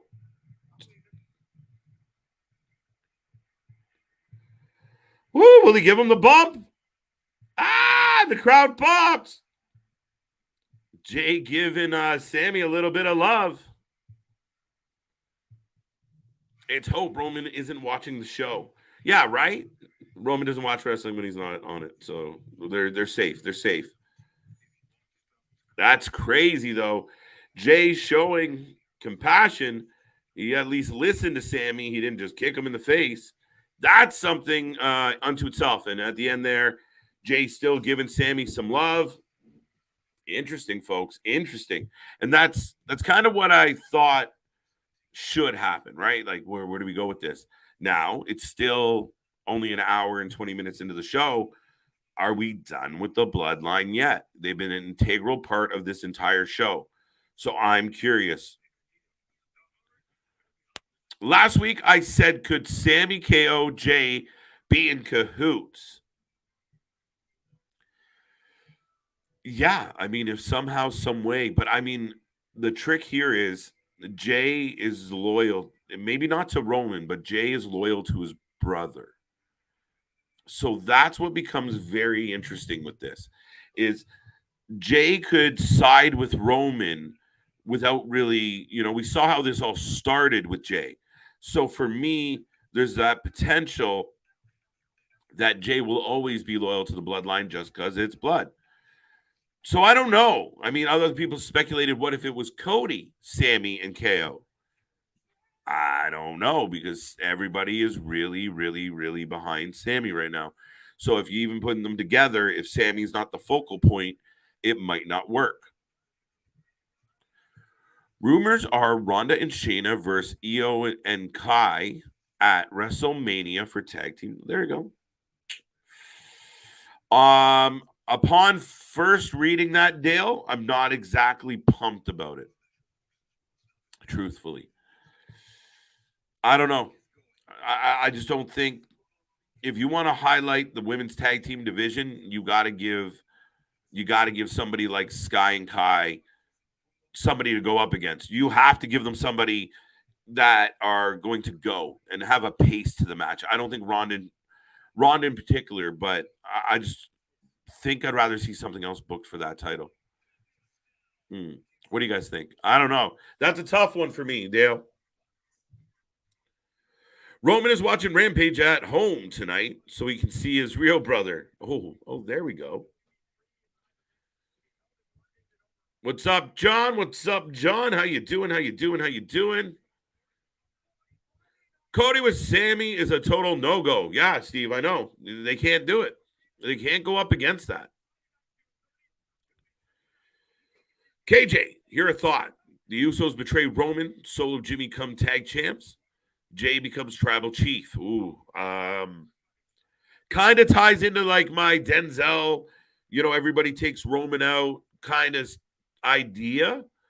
But I mean, I think more plausible could be Sami and KO that become tag champs. LA Knight's here and he refuses to talk about Pitch Black. And I think we all agree. Let's never talk about Pitch Black. It did not fucking happen. Yeah. LA Knight is not happy. What's going on, Trevor? Thank you for being here. Yeah. So, yeah, literally. LA Knight not in a good mood, folks. So, and thankfully, no interest in talking about Pitch Black. Chelsea Green and Sonya Deville this is interesting. Okay. All right. Let's see where this goes. Pitch Black should stay in as a drink, not a match. Yeah, Pitch Black should just stay in the dark. Here comes Raquel Rodriguez, by the way. Smiling her ass off. Check out my back. And Liv Morgan is in the house. Usos versus Sami. KO versus Banger Brothers. Yeah, I mean, I try and get away from too many triple threats. It gets kind of mucky. I could see the Banger Brothers going after those titles. I mean, the Banger Brothers versus the Usos at Mania. Yeah, sign me up. I'm okay with that.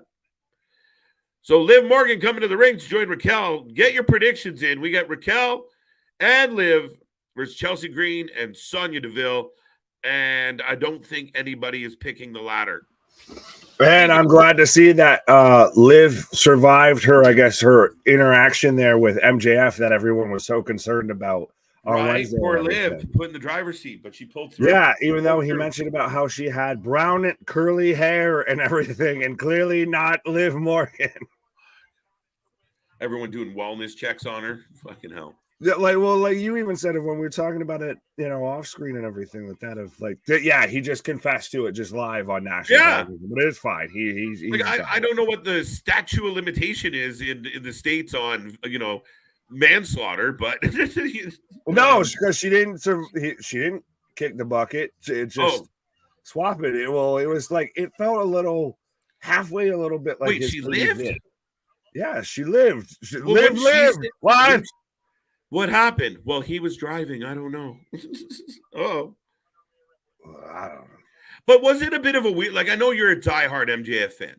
It was Katie Vick. It was his Katie Vick. Yeah, but it never happened. Yeah, did it feel not like it was just a weird transition for me, Nick, where it's like, I switched seats because I didn't want to get arrested, essentially, and then just goes left and goes, because I'm a winner and winners win. I'm like, you could have made that. Well, even bringing up that whole story, it seemed so unnecessary, right? unneeded, and all Tell that. the story. Tell us like how you won state championship as QB and you overcame the odds. And this is when I overcame. I agree with Eddie Kingston of like, we need to see this guy get 3 times on our show and everything like that a little bit. And I say that as an MJF fan. How do you feel about a lot of reports coming? I wouldn't say a lot, but there's been a handful of reports that come out as of late from some reputable people, really kind of hard and harsh on MJF, that this little spoiled prick is not just a gimmick, it's him. That's the thing, is it's teetering on that territory of with Phil and CM Punk of how much was that just him on screen versus how much was off screen, and now it's kind of coming across of it might be more literally it's just him turned to 11. And I mean, it's so hard to say, and I don't want to get caught up in dirt sheet shit and everything like that. I guess I'm gonna leave it at that for right now. It's a all right. But is it wrong of me that I want to call Sonya and Chelsea Green pretty much PMS 2.0? Yeah, I get where you're going with it. For those who know, of Pretty Mean Sisters, by the way. Man, I haven't heard that in a minute. Like, I can't tell you the last time someone brought up PMS. Well, pause. Allegedly, I mean, accusation. Probably 4 weeks ago, but anyway, next story. But so who are you taking, Raquel and Liv? Yeah, or Sonya and Chelsea. Yeah, I don't have any aspirations for Chelsea Green to win anything anytime soon. So, well, between the Karen gimmick, the band leader hat and everything, is she just not like an amalgamation of Eva Marie, Maria Kanellis, and Alicia Fox, just kind of in one physical embodiment? She really, really gives me Alicia Fox vibes. Really does. Which, by the way, shout out for Alicia Fox being like for running the longest diva on the roster until she got released. She was there forever, man. Yeah, wait, how is that not shit, but I mean, how is that not Tamina? Tamina's been in the WWE for currently, years. Currently it's Tamina. I'm saying before that it was Alicia Fox. Before? That's what I was trying to get out there. I was going to say, Tamina's been there for 36 years.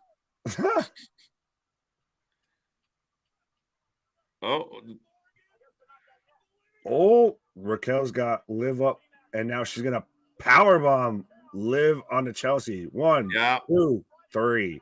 So Liv and Raquel finding some tandem offense here. This is an all right ladies match. Let's go. I'm trying to think of what their tag team name would be, because I feel like now, especially like what we've seen even in NXT and now with WWE, of when's the last time Khan Sky really defended the belts? It's been a minute. That we're going to start seeing a lot of these female talent just get thrown into tag teams together. Speaking of getting thrown together, whether it be by hook or by crook, we've got Madcap and Emma backstage. Hey, I'll give him credit. I do like that. Look good, feel good, play good. I like it. Just change his name. Just change his name. Please. I'm not being picky. And change his name. Pair him with Rex Steiner. Oh. Riddick Moss and Rex Steiner as a tag team, and just have them come out in the The Steiner Brothers 2.0. Singlets, all of that. Christ, you could throw Boogs in there for all I give a fuck. Hey, just make them all just looking like Steiner and clones. And hey, listen, Boogs is a legit wrestler, so change it to Radcap Ross. Right? Rutro Raggy. Rutro Raggy. I've got Radcap Ross tonight. That's funny as hell.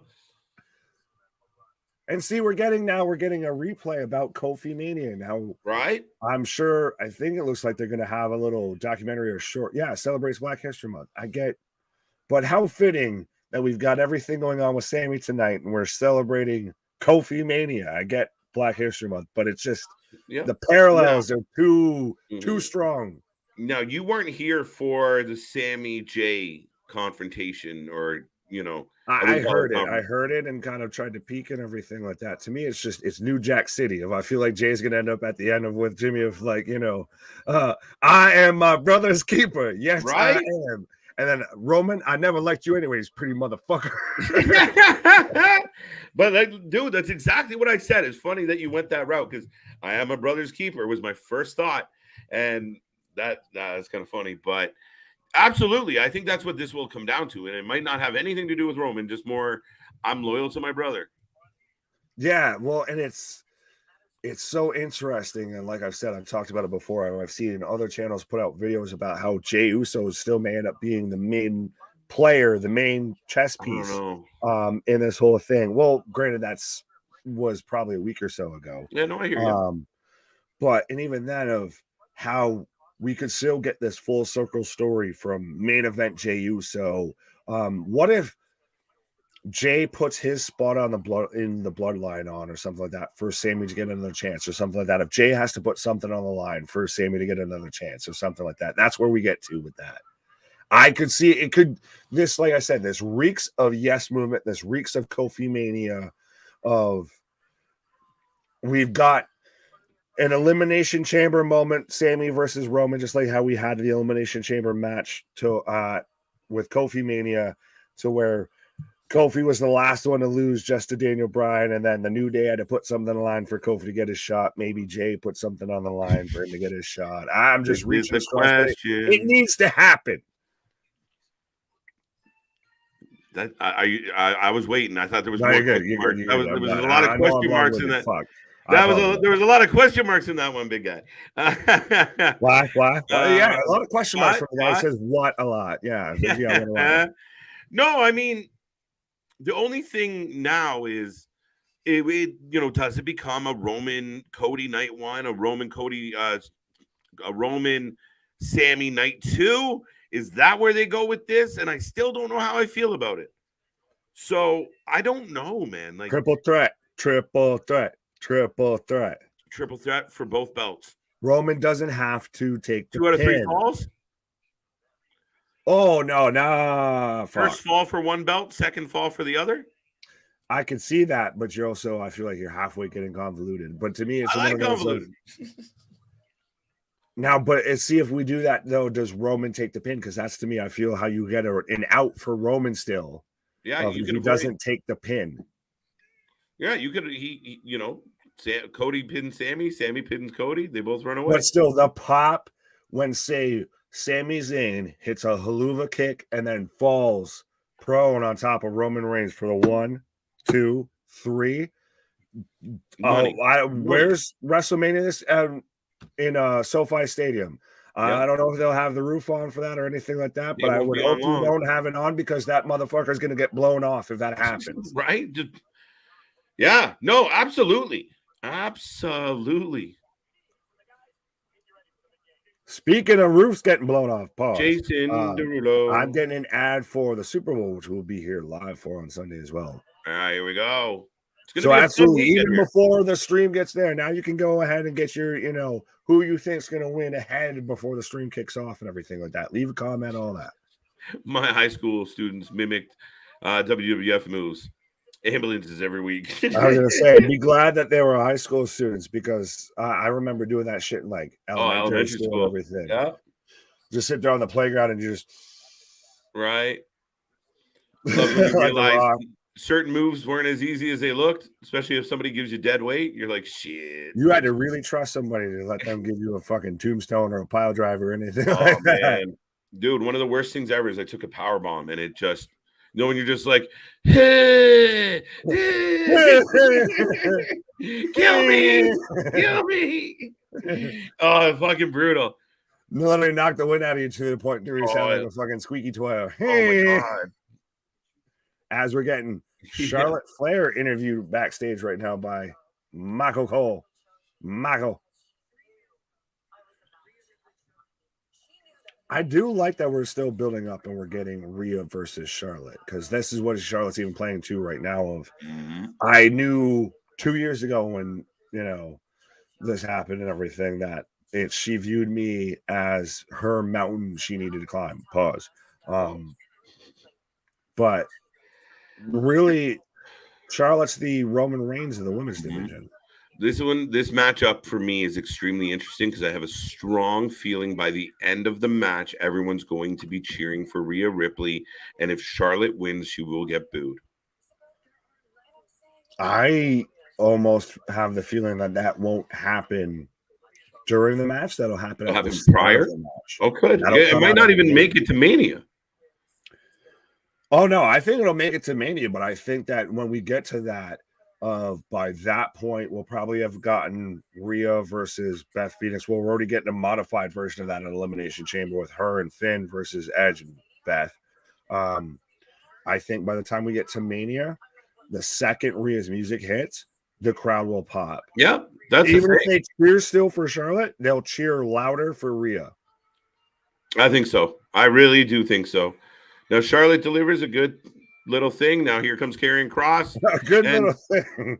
Yeah, a good little backstager. A good little thing. Right. Well, speaking of that, Brian also had a chamber moment where he got screwed too. Pause. Hey, see, point ahead next month.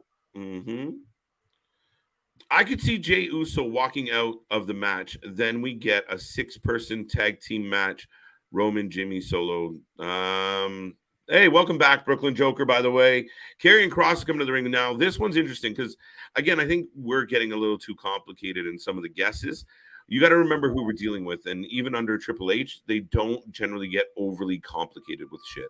Yeah, this isn't Bray Wyatt. This isn't the White Rabbit. This isn't sponsored by Mountain Dew, Code Red or anything like that for the bloodline. Right. So I think they're still going to keep it simple. And that's honestly what's worked from even when you go back to Roman and Brock, or even Roman versus Jey Uso when this whole thing was kicking off, of simple, keep it simple, stupid. Keep it simple, stupid. Simple storylines worked the best because then you focus on that and you do it right. Versus you get convoluted and you lose the fucking plot. His entrance is fucking dope. It's on point. Yeah, if only his booking matched it. His booking's been fucking nonsense.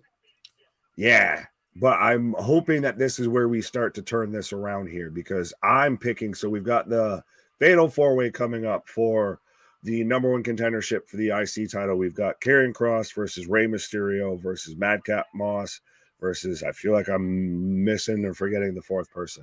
Rey, Madcap, Karrion. Help me out, chat. Swimmy, Swansea. Shanky. But I think whoever's in the goddamn match, Karrion Kross is winning this. I feel like we need to course correct from the Rey Mysterio story. Yeah.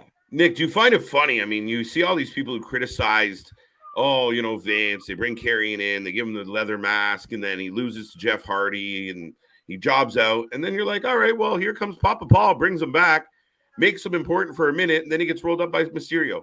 Fuck. Oh, by the way, that's the name we forgot. No, I called Rey. Oh, so who are we missing?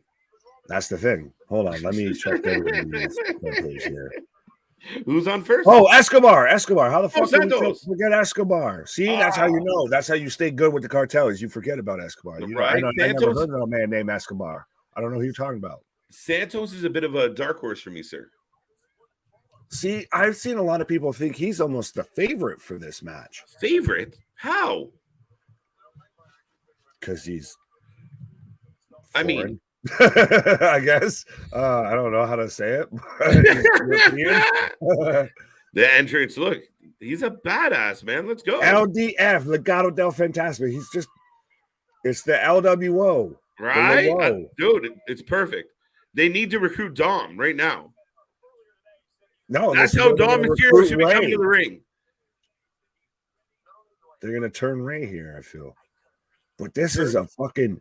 You tell me if you didn't have Escobar, Roosh, Andrade right now in WWE. Just make it the fucking LWO, and that wouldn't be a fucking badass faction. Yeah, just run a fucking muck. Right. What was I gonna say before that though? Yeah, hey, can we go back to like Ray with no mask and cover all Those the animals, Ray? Yeah, right? The overalls and all. Yeah. Can we go back to that? I'm rowdy and bowdy. Rowdy and bowdy. Yeah, man. I'm all for it. Let's go. Well, speaking of Ronald Mysterious, he's coming out right now. And see, he followed the why am I blanking on his name here? A-Kid from NXT. Axiom. Following the I have a backstage mask and an onstage mask. Nick, this question's for you. Oh, no, that's why I clicked on it. Have you ever seen a wrestling match at a Bills tailgate? No, but I have seen, get the tables and all of that. Yeah, I'm sure, right? I don't know how far away Dudleyville is from Buffalo, New York, but I feel like it might be close. Oh,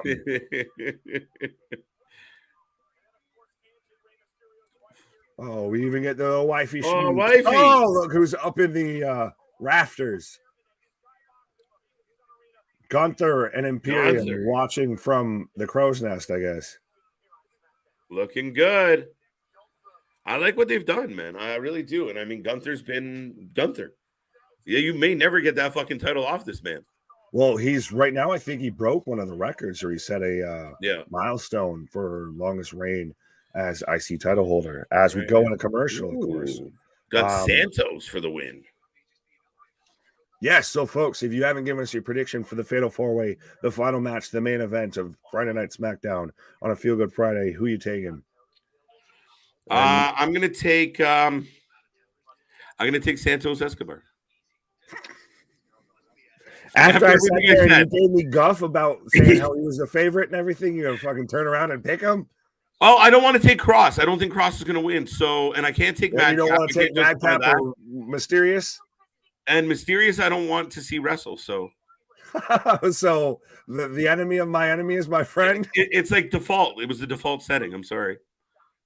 Fair enough. So, I'm taking. Yeah, I'll take the favorite. I think you were going to take Cross anyway, right? Yeah. Oh, absolutely. To me, he needs this win. He needs to. We need to course correct. And who doesn't want to see if we're not going to get Brock versus Gunther at WrestleMania, or if we even still are. If we're not having Cross versus Gunther on the way to that or at WrestleMania, then you're losing an opportunity. Yeah, I mean, you can't you can't just let that go by the wayside. You definitely have to dive into. You got to give us something. He's got to be relevant. He's got to matter. Oh yeah. Smile Mark, what up? Is it planned Ray's the only one without a valet? Will the woman be involved? I would bet on it. Well, no, he kissed his wife, so his wife's at ringside. So I mean, we've seen her smack around. Wifey get involved like that, so she'll get involved. Right. Slap it. Right. Rita Mysterio jumped the railing. Nobody gonna touch Honky Tonk Man's 454-day reign as IC champ, or Ultimate Warrior's 30-second defeat and end of that, and just power slam 1, 2, 3. Man, listen, I know we talk about the Warrior and who he was, but as a kid, and that's one of those iconic moments where this maniac comes booking it down the aisleway, goes nuts, hammers this, Honky had the belt forever. It just over, and then he ran back out like he wasn't supposed to be there.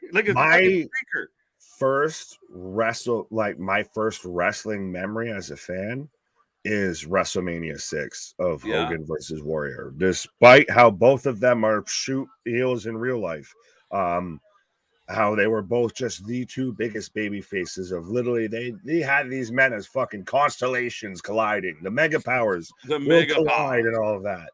You know, I can still even halfway remember Warrior's promo during that show and everything.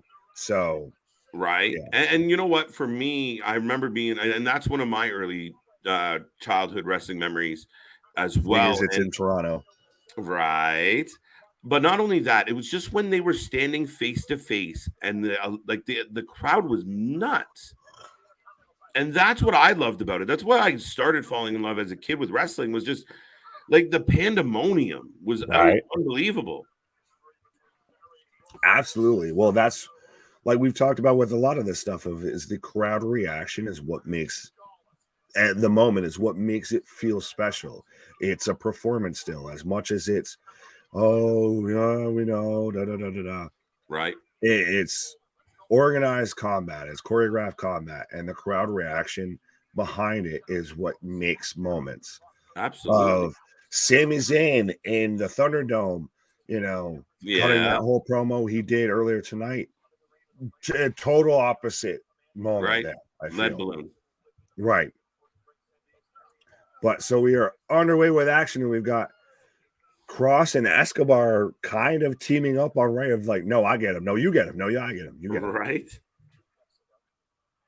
Now, Escobar and Ray being in the same ring is pretty intriguing. Well, even Cross with his kind of his AAA, oh, I think he might have been in AAA for a little bit, but I know it was in Lucha Underground and everything, and so was Escobar. So that's intriguing as well. If there's hidden storylines throughout all of this, and that's what is great about professional wrestling at this point of how so many people move around, come in and out, you know, how at this point so many people have storied careers that have intertwined. Absolutely. Oh, big boot by Cross.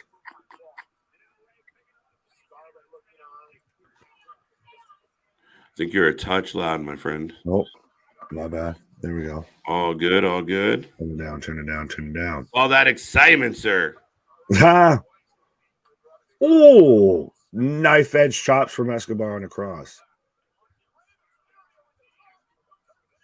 Here, I want to play this game of with the chat and everything. If anyone wants to, of you know, what bar is it, Ronald Mysterious? Because I got a something in mind here. So if anyone wants to play that, but oh, Madcap just fall away slams Ron into Escobar. He looks like blueberry Pepto Bismol. He looks like the cotton candy. The not Hubba Bubba, the Bubblicious bubble gum. Right? Yeah, good show.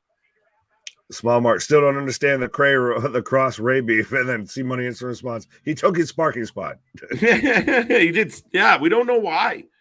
He was out there like Sid Vicious. Why me? Why? Right?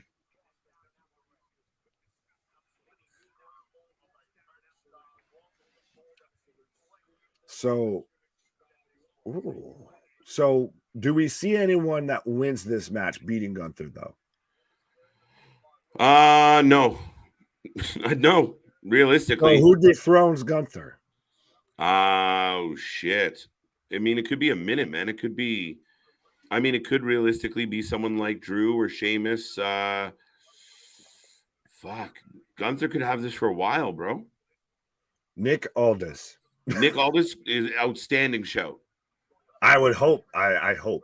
Smoking the hopium with that one. Right. That to me, that just has world of sport, professional wrestling, British strong style written all over it, and just sign me up, please. Yeah, no, very true, very true. I mean, and again, Nick Aldis is a talent. Now, a lot of people thinking that he's going to get involved in this Mickey James Bully Ray storyline. So that's an interesting side note to this whole situation. He can get involved and still not be signed there. I mean, shit, we've seen Mickey even show up in the Rumble while under Impact. Oh, very true, Nick. Very true. Which, by the way, and just because I halfway haven't been following Impact as much as, and I know you have with our special guest there, Luna Havoc and everything, shout out. Yes. But is the Bully Ray storyline compelling, or is it just kind of creepy? Because the stuff that I've seen has just looked more creepy. Okay, so there's good elements to it. Like Mickey's a badass and is taking no shit, so you really like it. And you know she has a legitimate axe to grind with Bully. Tommy Dreamer is Tommy Dreamer, so we'll just acknowledge that right He's away. got the double like man bun shit Yeah, going he on just- and everything. He I'm a Stegosaurus. he looks greasy. I feel bad. I look, shout out Tommy. You greasy bastard. You greasy bastard. But yeah, no, I mean, trust a man that wrestles in sweatpants. right? Like again, Tommy's another one of those guys of like, you know what, Tommy, you're a legend. You have a great wrestling mind. I appreciate everything you did. Maybe just sit this one the fuck out. Yeah, just hit the bench, bud. You like hit the showers. You've done well. Pat on the ass, and you're on your way. It was only 20 years ago. Oh, what? What happens when you're testing shit? Let's put that back up. There we go. No, I thought I had a stroke there for a minute. Right. So, folks, we are on a commercial break. We are in the main event of WWE SmackDown tonight. We have a fatal four-way going on to see who goes and advances to take on Gunther. Or no, for the Elimination Chamber. No, this is number one contender for Gunther for the IC title. The Elimination Chamber is already signed, sealed, and delivered. That's right. If you'd like, I can read off the Elimination Chamber card right now. Go ahead. What have they booked? So they have Austin Theory, Seth Rollins, Johnny Gargano, Bronson Reed, Damian Priest, and Montez Ford. What? All if you could drop one of those people, who would it be? What's up? If you could drop one of the, and I'll ask anyone in the chat right now can give me their opinion. If you could drop one person from that Elimination Chamber, who would it be? Fuck me. Shit. Johnny Wrestling. I thought that was honestly my initial thought. And then I was like, but wait, I feel like this is going to be his breakout moment on the main roster. Ooh. I hope. Fingers crossed. Hoping. Just keep Dexter away. That's some hopium right there. Dexter just pops up in the pod and is just like pawing at it, like, hello, Clarice. But I'd say Damien, honestly. Oh, okay. That's if I had to pick somebody. Why picking on Damien? It's just like I said, I feel like Johnny could have a breakout moment in that match. Okay. Bronson Reed, he's splashing somebody through the pod glass and everything. Oh, yeah. We know that spot's happening. He's doing something through one of the pods. For sure. He's got to do the Mark Henry of the thing breaks and he's just like, should I come out now or this isn't my spot? Do I go? Yeah, Montez Ford, same thing of we're going to get a frog splash off one of the top of the pods. Shout out RVD. So Damien's probably, I get he's a former U.S. champion, but that's probably the one that I would pull outside of Johnny Wrestling. I see your point, though. No, absolutely, Nick. I completely agree with that. I mean, but no, I don't completely agree with that. I lied. I undoubtedly disagree with that. Right. I mean, I like the idea of Ford being in there. I just think that Johnny hasn't endeared himself very much since coming to the main roster. There are a couple other names I think that would have been a nice fit in the chamber, but yeah, I'm curious. Well, I feel like honestly, anybody that's in this match could have been a solid fit. True. Granted, I know SmackDown is Raw, but when's the brand split really mattered when half of your titles are held by one family? Right. That's a bit of, that has created a bit of a dilemma where they were kind of stuck. A little bit of a logjam. Yeah, and they kind of had to write it out. It's not an easy escape, right? I like how John's saying, I would take out the champion. He doesn't get to defend his title. Right? Of this year strip. You just watch it. Piss off. Piss off. But right now, Jawbreaker. Back from commercial is Madcap is just playing slingshot here with shoulder tackles. If I just keep bouncing, my momentum will always pick up. He won't stay still. Oh, taking everybody out. Crowd didn't really care, though, just for the record. Yeah, fair enough. Well, that's, again, if you put this at the top of the hour where you had the USO segment, and I get you had the backstage segment and everything like that, but yeah, that's the only reason. You could still have. Is that how you go off the air of SmackDown? Is Sami and Jay dap it up, and then Jay sitting there looking, and then just goes off the air like that. The black.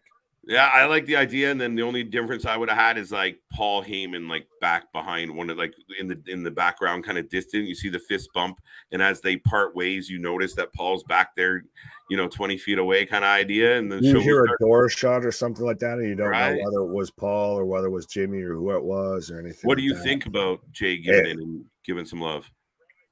Like I said, it's Nino Brown there. I'm still waiting for the Roman Reigns. If I never liked you anyway, pretty motherfucker. That moment. Right? Roll up. No, roll But through. by the way, Papa Paul and Vince, I know you're, trimming the hedges there before you sell to probably, your overlords in Saudi Arabia, since Comcast has said they're pretty much out. But I mean, we'll work for cheaper than probably who you have on staff. So our socials are there. Just hit us up. Right. Oh, Tornado DDT by Ray. Oh, I just got a Phantom Driver from Escobar for a Yeah, there you go. In an attempt to let you catch up, you slightly passed me. Just by a hair of your chin. Robin's racing. Pause. So right now, all men are down. What? Oh, go ahead. There you go. All men are down. Are you guys ready for Rampage tonight? Yes, folks. At the top of the hour, we will transition to AEW Rampage. Do not go anywhere. We still got at least an hour of wrestling talk coming your way. And we're still in the main event here. 5 minutes and give or take coming up right still now. May go over. Oh, that's what I'm we wondering. got Madcap set up for a fallaway super slam. Oh. Escobar not having it. Drew McIntyre. So 2 matches announced for next week. Interesting. I kind of want Natty pulled out of the women's. Well, that will be chamber. Also as well, just like Elimination Chamber will be in Montreal. Right. Yeah, but to me, that doesn't fly. Like, Natty hasn't been relevant. Putting her in a match just because she's in Montreal, like, and again, it's not even that big of a deal to the Montrealers. No, that's fine. I wasn't even talking about that. I was just saying how SmackDown will be in Montreal. That's probably why we nipped the fucking Uso shit in the bud tonight, right? Because we can't do it next week. But yeah, no, I do get what you're saying. A bit of, yeah, Natty's just in there because she's the honorary Canadian of, see, I have a Canadian. Why don't you have a Canadian? As Ray's got crossed it up for the 619. Here it comes. Oh. Now, why did she like tilt-a-whirl out of that and everything of like, right? Oh, and Karrion Kross says enough of you. Ooh. Oh, shit. If Madcap wins this, I'm going to throw up in my mouth a little. Madcap with the punchline elbow drop. Holy shit! No way. No fucking way.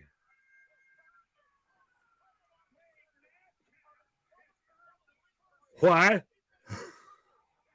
Next week, Madcap Moss has earned the first title opportunity of his WWE career as he takes on Gunther for the Intercontinental Championship in a how red will this man's chest get match. No, I threw up a little in my mouth. I said I would. We're talking to...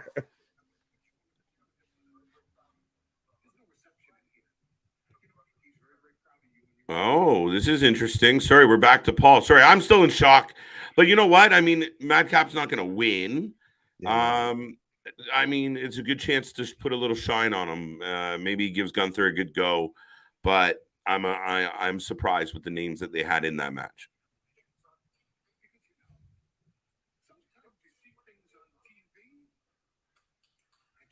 So, Paul. Oh, no.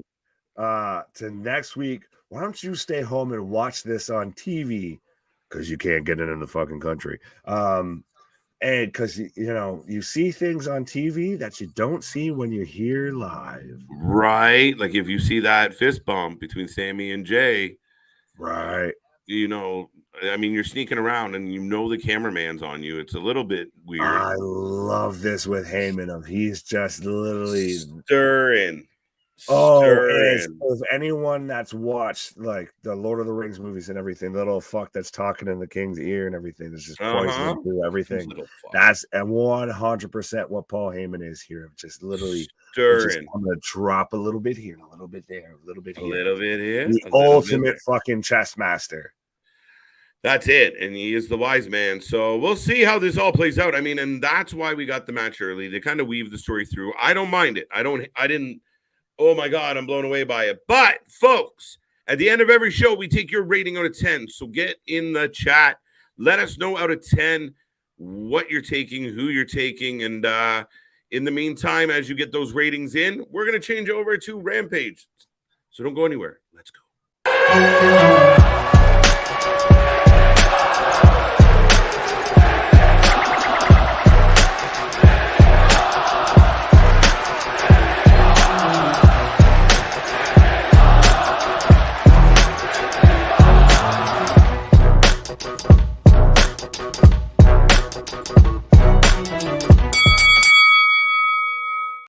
Ding, ding, ding. And that is how that is done real quick. Welcome back. Yeah, not quite. It's almost there. It's almost there. There we go. But yeah, lickety split into the phone booth and back out. Lickety shits.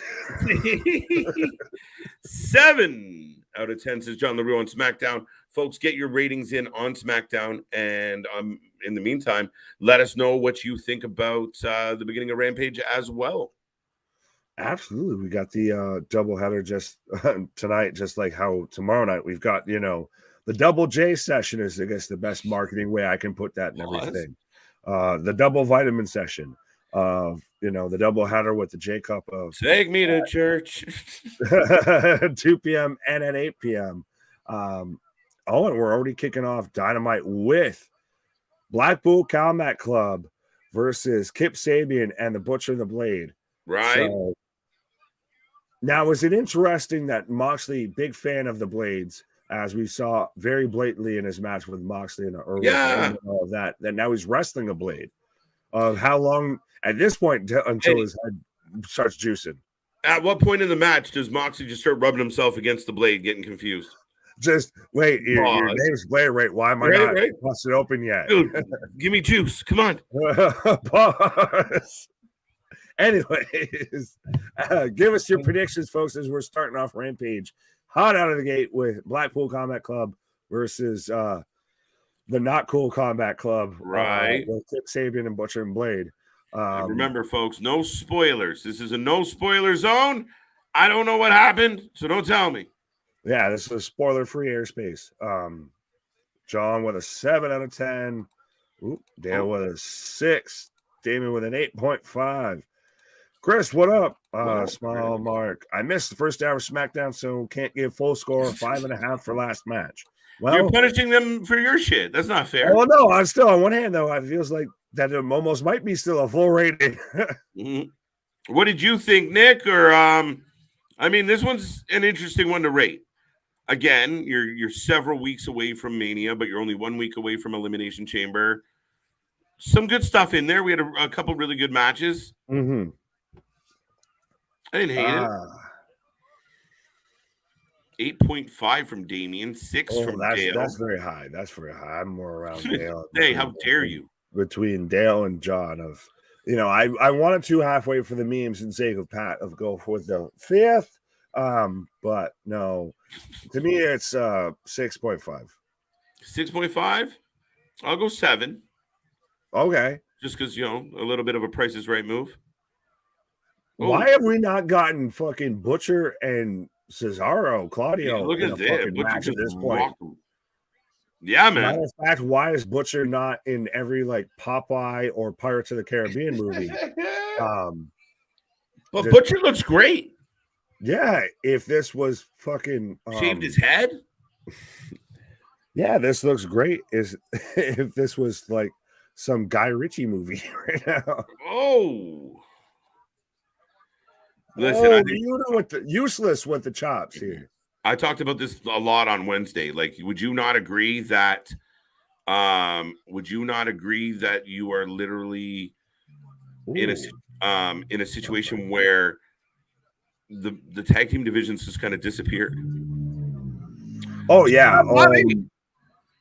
100%. Bobby, what up? I know you had a visceral reaction to the Gun Club winning. Mine, I guess, is a little bit different. So I think we'll maybe save that for a commercial and everything. I'm curious. So Poor Acclaim got ruined. they didn't have anything in the cupboard. There might have been an issue, but I think they botched how they got there. But yeah, I don't know. It's all confusing, and people are speculating on a few things. I just don't think it's good booking. It's all over the fucking place, and I think the crowd being dead, it tells you all you need to know. The crowd died. Well, that's because their heroes there with the Acclaim died in front of them, it feels like. Yeah, but I think it's who they lost to. The people that they lost to aren't over enough to generate the heat that you were hoping for. And the best chance to generate that heat, they bypassed it. So it didn't make any sense. Iron, yeah. I feel like they're butcher like the Iron Sheik. Listen, Gene Mean. Still one of my favorite things ever. I love though that even Chris Jericho, when he was in WCW, copied that. Listen here, Gene Mean. Gene Mean. Now, hot tui. But to me, there was literally just nothing in the cupboards to begin with. So you made the best out of the situation you had to. Sometimes when you've got nothing but shells, pasta, and white bread, you got to make fucking a gourmet meal out of that shit, right? I feel like we're still maybe setting up for a transition of how do you get the belts to FTR without the Acclaimed losing to FTR. Just have them but see, that's where the booking becomes an issue of we don't want to. Well, we already knew the booking was an issue. Okay. This is like asking, but you can't send your fucking audience home that disappointed. And I mean, collectively, the sound in the arena, all the people that we had in the chat, collectively, the vast majority of people were just not like, boo, that, mad. It was, okay, weird. Go away. Them, really? Oh, okay. Like I said, so it was go away heat. Very much so. And I think what they failed to do was build up the Ass Boys enough. That's where I still refuse to call them the Ass Boys, by the way. Well, fair enough. Gun Club, Ass Boys. Pause. The cheeky twins. That that somehow sounds worse. It is definitely worse. So to me, I'm surprised that we didn't get the Billy Gunn heel turn that we all thought. That's where I think they fucked it up. Right? Don't you think? If it would have been better.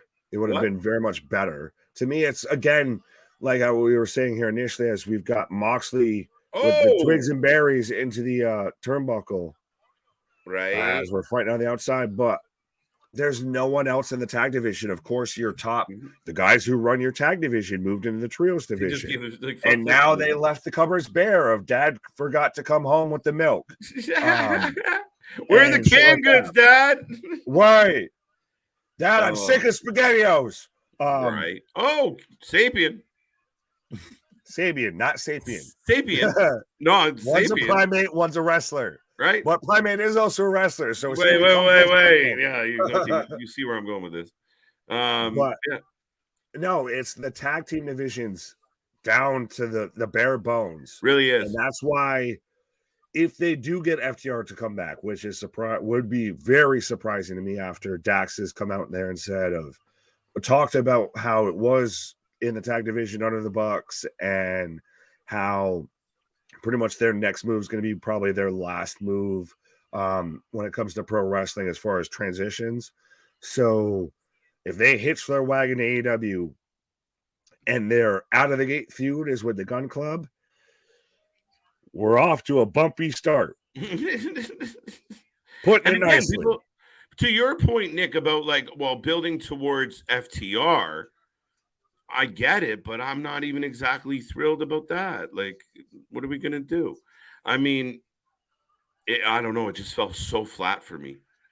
That's my like. If Billy had turned, I think the fans would have lost their mind that the daddy of scissors turned on the scissor guys. Tale as old as time. Scissor Billy and and the the guns. scissor and the guns. Oh God. I haven't heard the whole story about how that whole Sesame started with them on Dark and everything. Yeah, it's to me, it was one of those of unfortunately with the way the Tasmanian Tony's already been when it comes to booking of he's already booked himself into a corner of now the cupboards are bare and I have nowhere else to go of, and he still can't manage to nail when he's got the bare necessities there. So I see where it's going. That's why I guess it's one of those of I expected it to not go great. Of I expect shit booking from Tony, so I wasn't disappointed. Powerbomb. Yeah, you were anticipating it? Well, not exactly anticipating that, but I anticipate shit booking from Tony Khan. Yeah, fair So enough. it's one of those of I just see it, and then like we've even talked about through here of literally nobody in the amount of backstage meetings, anything like that, or alleged self meetings that Tony has when he's talking to himself and everything like that. He couldn't figure out of maybe if I do this might go better than that. We did it in all of what 30 seconds, a minute, minute and a half. Yep. Yeah. Moxley hit a huge power bomb from the top, gets the hot tag to Claudio, and Claudio off and running. Claudio, Mark Briscoe, buddy. Let's do it. What are we waiting for? Let's do this. How does Mark go for the Ring of Honor title and not lose, though? Like, I get it's one of those of everyone's going to know the conclusion, and it might just be out and outright or just a feel-good moment. No, I think you can do enough where it really, if you sell us on big moments, big moves, I think Briscoe definitely has an opportunity.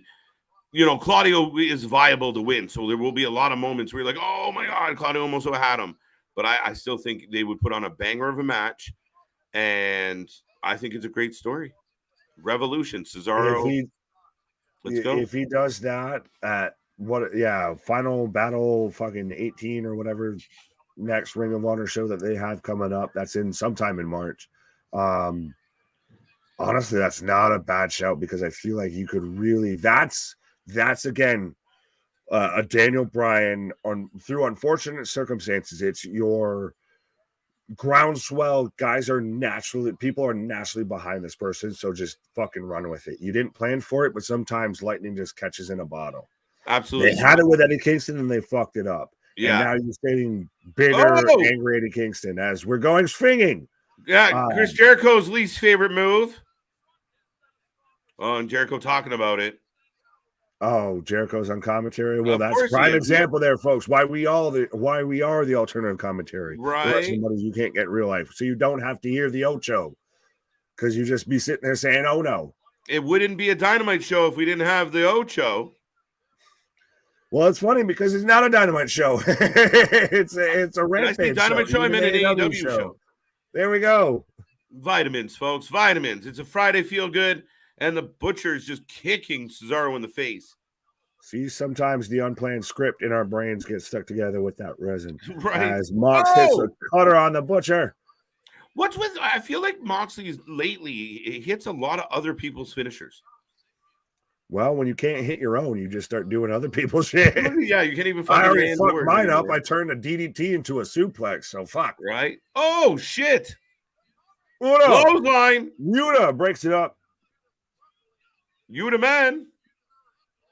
Wheeler useless.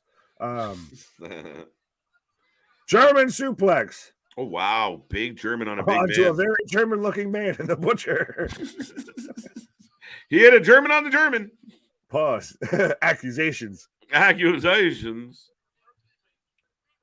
Jonathan Gresham versus Mike Bailey kickoff show. That no surrender. Do you think about that, KJ Nick? We think lots. I think we'll be here watching. I think I'll be here watching it tomorrow on Saturday. That's also true. At the first round of the J Cup where we've got First Jonathan Gresham round. versus Mike Bailey. So, folks, if you want to see that match before Impact puts it on, then True you need to be here story. tuned in with us and everything. Don't miss out, folks. Swinging Whack. time. Swinging. We're going swinging. I'm a swinger. Claudia's just gonna come out as Goldfinger of would you like a smoke and a pancake? A bong and a blitz? Cigar Bong and a blitz. Can I swing his yoo-hoo? You know, it's kind of my thing, you know. Oh! Another RKO out of nowhere. RKO out of nowhere. That's the second cutter. European uppercut. Listen, has anyone outside of Stone Cold Steve Austin gotten the double birds, the F word, and everything on TV more than John Moxley? Because literally, as Claudio's getting the pin, just straight double birds right to the hard cam. I legitimately was going to ask you the exact same thing. And we're not exactly a PG channel, folks. I was about to say, and we're on YouTube, and still, as much as we just talk like grown adults talk, already trying to be conscious about how much we use certain words and everything like that, or where we push the line. Some days, sometimes the vitamins just say, fuck it, take the wheel. This man, literally every match, double birds. For those of you who are, are mouth readers, you can lip read him saying, F you, all of that. Like, literally openly on Wednesday, you could see him straight there, just full blade, and then just drop it. Like, sorry, go ahead. I know, I completely agree with you, man. I mean, it feels unnecessary. Like, I mean, it's not cool. Like, he's like the jack off that, like, he can't help himself. He just can't help himself.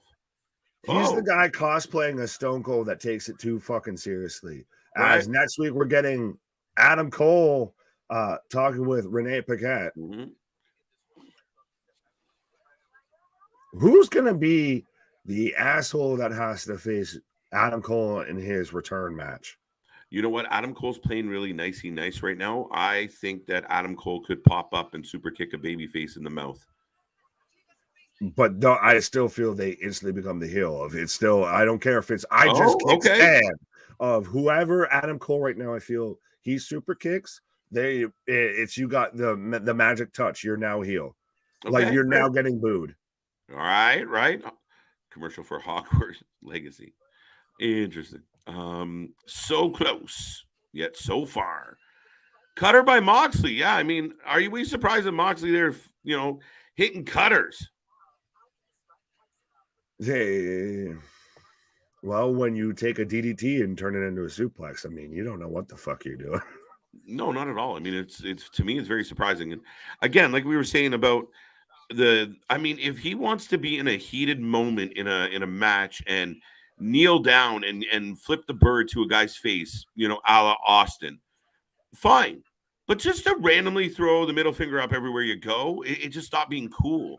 The thing is, and what everybody forgets because of how long the Attitude Era kind of went and everything, and it wasn't a week to week of Austin would flip the fucking double birds, but how many times we've now at this point seen highlight videos and, anniversary releases and all of that of when Austin would do something like that, it was towards like Vince or something like that. It called for it in a storyline. It was very much oh wow move, not just literally. It's like you're playing a fucking video game and you have a taunt button and you don't know how to hit any other taunt but the fucking double birds. So that's what this man just keeps doing and literally just wait.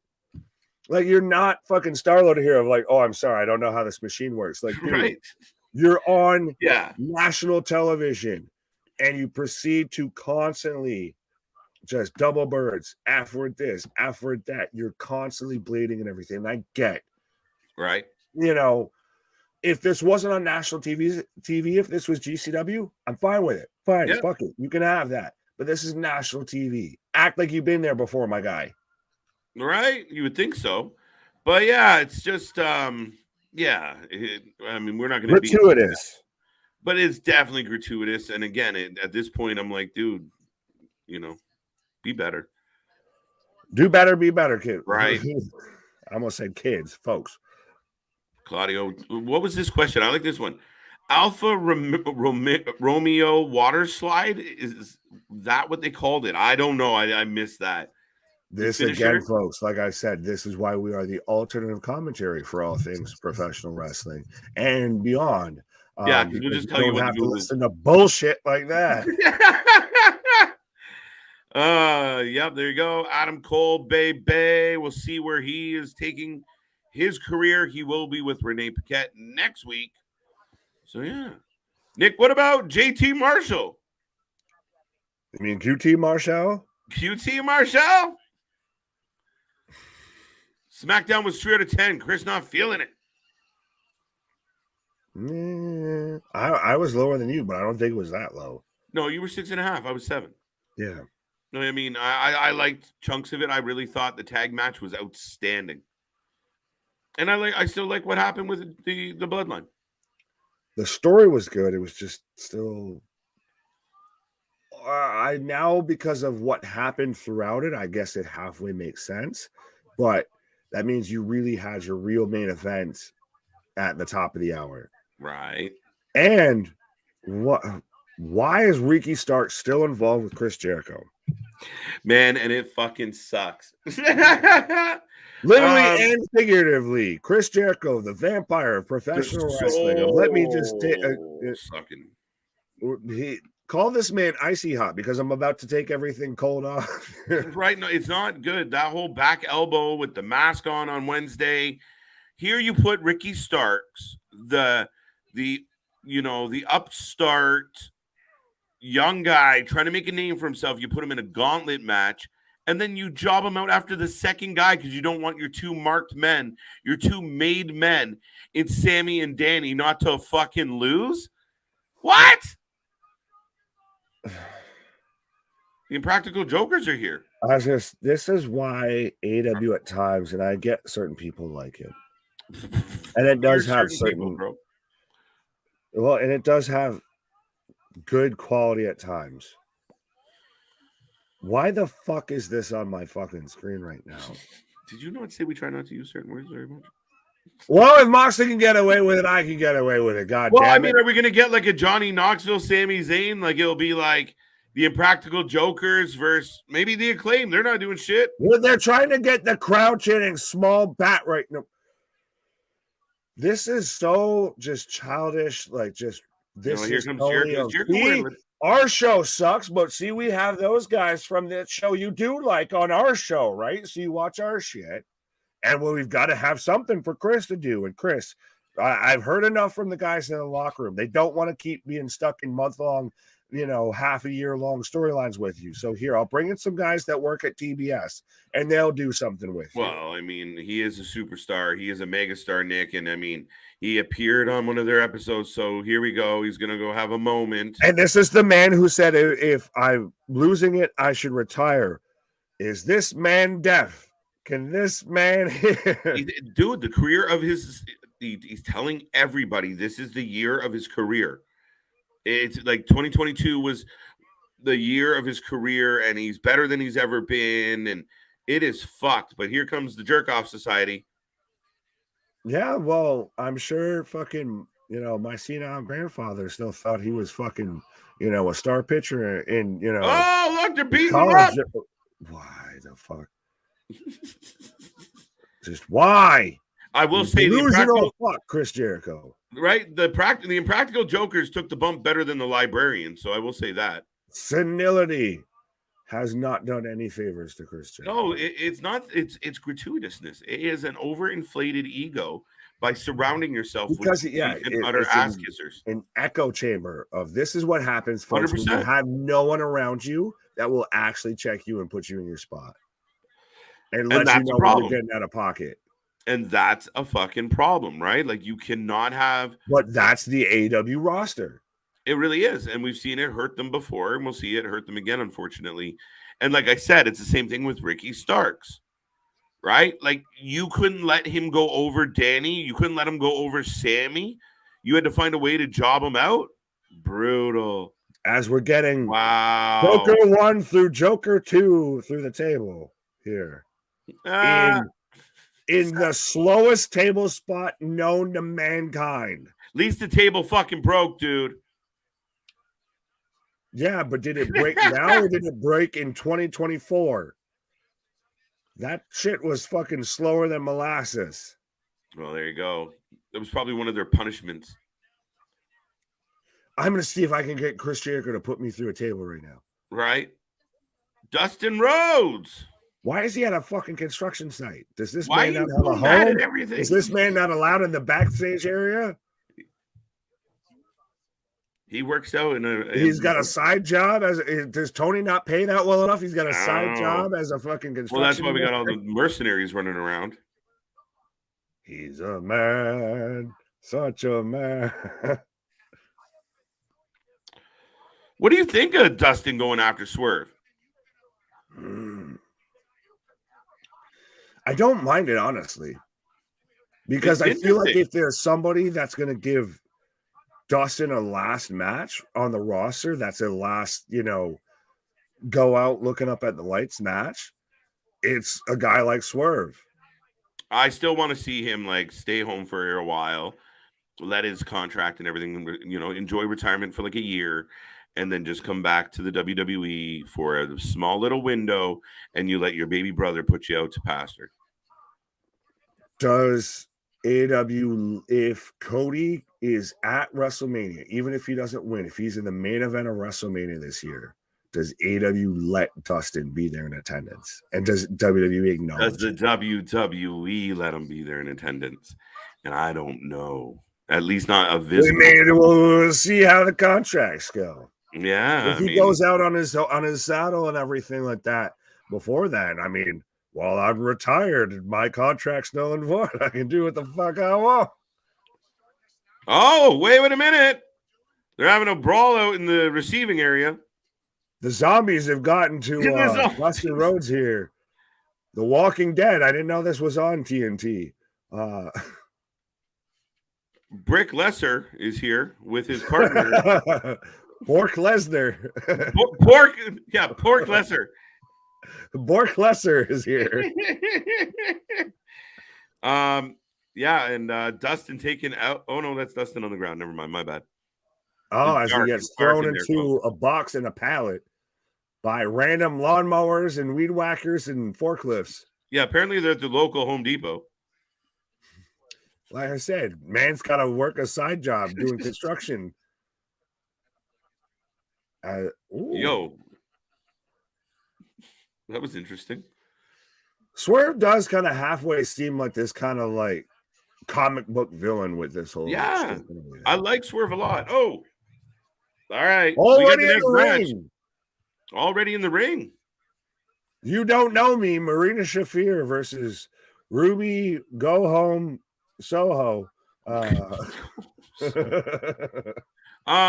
Yeah, I don't think I think Marina's referring to her shoes when she says you don't know me. You don't own me. You don't own me. But so who you taking in this match? And folks, who you taking in this chat? I know we kind of went sidetracked there with all the promos and everything. But so who you taking? Marina Shafir or Ruby Soho? It's definitely a feel-good Friday, folks.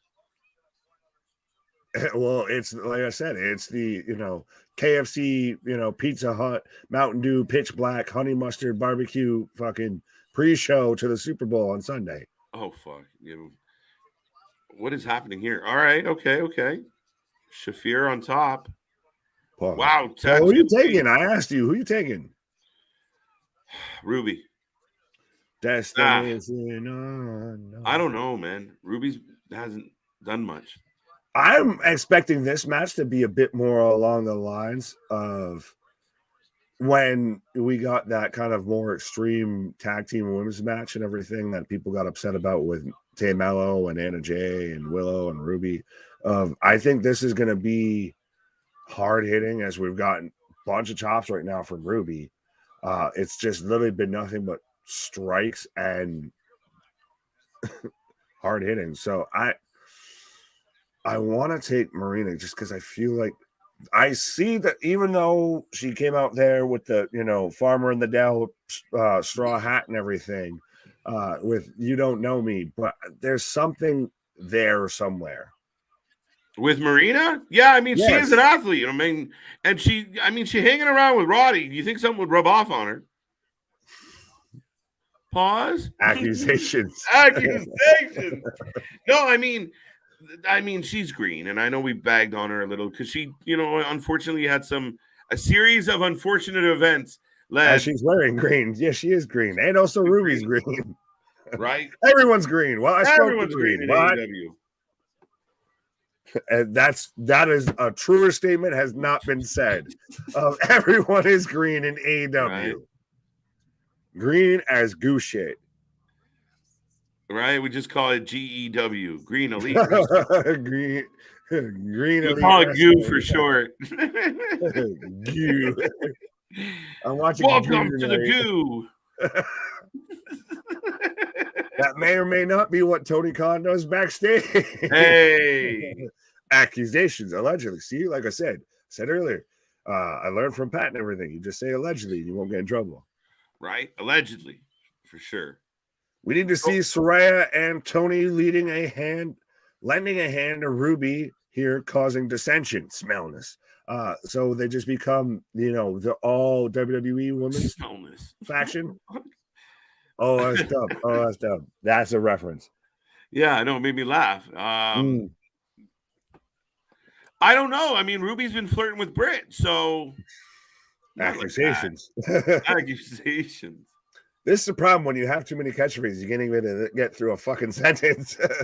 Yeah, because everything applies to something that we've right. How can I make this a joke? It's a fucking murderer's row. Trying to get through this shit. Allegations and accusations. We're doubling up. Hearsay. Overruled. Sustained. Let's all go to court now. But so should we be here for the Puppy Bowl, by the way? Folks, the in-between time when we're not here covering the J Cup on Saturday and everything, or we're not here covering the Super Bowl on Sunday, while we're already here covering, Friday Night SmackDown and Rampage on Friday. There is the Puppy Bowl, so you can watch it as that little, pause for the cause in between us. The Puppy Bowl. Yeah. I'm in. Let's watch it. Welcome to America, my guy. Literally, when you can't sports enough, you make dogs sports. Yeah. Like, how does this play out? Like, I mean, honestly, if you is just ladies and gentlemen, for like 2 hours. I want to put out a public announcement right now. If you ever see me live covering puppy sports, I've taken a serious amount of vitamins. Please call 911. I need assistance, and I'm not aware of it yet. That or I'm getting paid a fat fucking bag and shut the fuck up and tune in and strap on and stuff. Right? Just either I am out to kilter or I'm doing something strange for a little piece of change. 3 minutes in, I say all that. 3 minutes in, it's like go. Go, Snuggles, go! Snuggles. It's adorable. And for Ruby back with a pass here. I just finished watching Axiom vs. Scripps. Why'd you do that? Oh, are you sure you weren't just playing Mortal Kombat or Street Fighter or something like that? Speaking of the vitamins. Right. I mean, that's what it would fucking feel like. Right? Were you hanging out with Cliff? Right. I like how there's a Viva la Raza sign just right over top of the AEW sign, because of course this is still when they were in San Antonio, right? Yeah, absolutely, Nick. Oh, big head. That was a delayed reaction. Don't worry. A little bit. I glitched. Headbutts from Ruby. They fought on level Ruby. up. She's supposed to be red, not jade, not green like fucking Jade here. Yeah, would she not be an emerald? Right. Am I being picky? Color scheme. Oh wow. And does she not hit her sister Abigail? I understand it's destination unknown. It's a sister Abigail. I like it though. I mean, fair enough. I mean, there's only 3 people I know that do the sister Abigail consistently. Bray, Jay, and Rube. Down by the bay. And how day. I just may. Hey, what do you say? We'll play down. We'll lay down by the bay. Maybe play with some clay. Maybe eat some hay. Hey, what do you say? Speaking of what do you say, Paige here. Soraya coming out. Complete tangent. That's one of my we're just looking for the other end of this bottle. One of the best lines ever. Yeah, Tony and Britt coming in like a baby face. Well, you said, and cup of hater. I love, by the way, I need a haterade shirt. Haterade, like you do need a haterade shirt. Halfway of starting that bandwagon and everything. You know what? I might want to get some copyright claims in on that. Right. If anyone deserves a haterade shirt, it's you, my friend. But yeah, no, look, Ruby just standing there in the ring crying. I don't know what to do. I'm so conflicted. Do I go with the people I've worked with heel? Before? She's going heel for sure. She's going heel 100%. Yeah, Ruby just making faces. These bitches be crazy. Speaking of making faces, we got Mark Briscoe. Hey! Back to Mark Briscoe just. Yeah, even he wondered what the fuck going literally on. The whole time of just. Mark, like, what was that shit? Literally there in a camo hoodie, just what? Oh, fuck you, smart Mark. Are you fucking kidding me? Are you fucking kidding me? Excuse my language, YouTube. I know you don't like it, but are we serious about this right now? You cut off Mark Briscoe with fucking Schmark? Boo earns. Mark Briscoe will become the Sami Zayn of AEW. Then get him away from this asshole. But we had now this theory, Sami Zayn and everything, and it still started to get himself over and everything. I know he will get himself over. I mean, it's yeah, Mark Briscoe. Oh, Josh Woods. I like Mark. Woodsy. Now that is, yeah, buddy. Love it. All right. If you would have let in with Josh and not had Schmark there at all, it would have been fine. Yeah, but you know what that would be great on? Ring of Honor, which Tony owns. Which should be right now on PBS. On TNT, on TNT, Honor Club. Sorry, they flipped. Yeah. Instead, we're getting Jungle Boy. We're getting one half of Jungle Hook at this point versus not Ziggler. Not Ziggler. Yeah, Little Zig. Little Zig. We're getting the Zag to Zig. Shut up, bro. Get out of here. I was about to fucking. We're getting. Folks, if you've ever had a pack of zigzags, we're getting a zag on the zig. It's with, Dolph Ziggler. Dolph Ziggler. Dolph Ziggler. Dolph Ziggler. Also known as Ryan Namath. If you guys want to make a prediction, we're just having fun at this point. Ziggler, I like that. Ziggler. I'm back. What are you guys doing? Same shit we're always doing, Mick. Same bat time, same wrestling same wrestling time, same wrestling channel. We keep yelling. It might like welcome back. Loud noises. Super kick. I'm just keeping hashtag the time we got the Ziggler. Dolph Ziggler. Dolph. I like the additional A because it makes it like you should be a maximum male model. Dolph. Oh, 3 count and Zagapus already gets put out pretty fucking quick there. Yo, did he just kind of throw a little Osprey out there for a finisher? That running back elbow with a little less pop. I want to see it again because I feel like it was more of a sliding kick versus the elbow. Was it a kick, dude? Then that's the thing. Really I'd have to rewatch it. I don't think it was the hidden blade, which to me is still the most devastating looking finisher in pro wrestling. Anybody remember there was a boy band? I think they were called B44. They all had weird hair and they had like 2 hits. This No. might just be a Canadian thing. It might be actually, because Ryan Nemeth looks like he belongs in that fucking group. It's kind of funny. No, he looks like fucking O-Town. Yeah, that kind of idea. So we've got Ortiz right now responding to Eddie.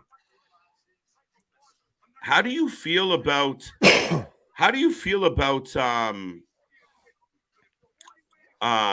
this kind of going back and forth, like week to week to week with these promos? Now we're going to get an Ortiz versus Eddie. It should be good.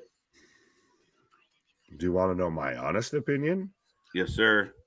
My honest opinion is that AEW and Tony Khan have fucked up Eddie Kingston literally since the Players Tribune piece came out and everything like that.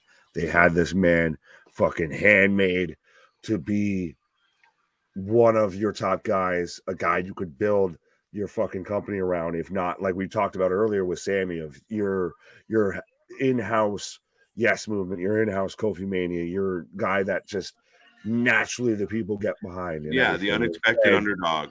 Jericho, the vampire, came down and sucked the fucking life out of that. Of let me just take every bit of heat and every bit of momentum you've had off of you to do nothing. But then Jericho tries to get the Ring of Honor title over, which then did fuck all again. Right. And now Eddie's just proceeded to just slide and slide and slide. And it's just, it honestly, it hurts to see, because it's somebody who you saw that's a homegrown talent. That's not an ex-WWE guy. That's somebody that literally you could have claimed as your own, of this is a guy you made, a homegrown talent, much like they do with MJF and everything. Yeah. Even though we didn't start there. No. And instead you'd rather just let him sit and he'll float around on Dark, or he'll be featured in a couple of highlights on somebody else's promo talking about him. We already talked about how much we felt the House of Black's gone down, and now he's involved in that shit when he when he was involved with Moxley before. They gave him the poison pill, dude. They gave him Jericho. You got the fucking Jericho-itis, right? Like, and that's a problem. I mean, I caught the Jericho. I caught the Jericho, and it just fucking, it takes a special human being to get through it. I mean, that's what I feel like happened. And, Tony's in the office high-fiving Jericho on how amazing they did. And can you believe I got Eddie over like that? They don't realize they fucking shanked it. And buried the shit out of that man. And that's the challenge of a inexperienced booker. Now, these guys organically got hot or got over. How do I, as a booker, exemplify that? How do I, as a booker, put a spotlight on that so it works? And unfortunately, Tony, several times now, has just shanked or hit the rim or just completely fucking took a mulligan on a few of these. But it's just one of those to me, and we were talking about how we were talking about even with WWE, of sometimes to see somebody look a gift horse in the mouth like that, of literally you're getting handed an opportunity to do something like that. Of Eddie was over with people who weren't wrestling fans, of people who weren't AEW fans, of the WWE marks, sat there and heard everything that was coming out about Eddie and everything, and saw that Players Tribune piece and just got behind this man. And he came down with the Jericho. Man, and literally went down with the Jericho. He came down with the Jericho. Now you've gone, and I get we had great matches to where he's out there wrestling his idols and everything. Mark Henry. Now it's time for the main event. The main event.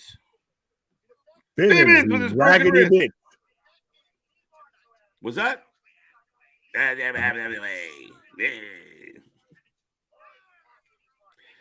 You're losing me on Danhausen, bro.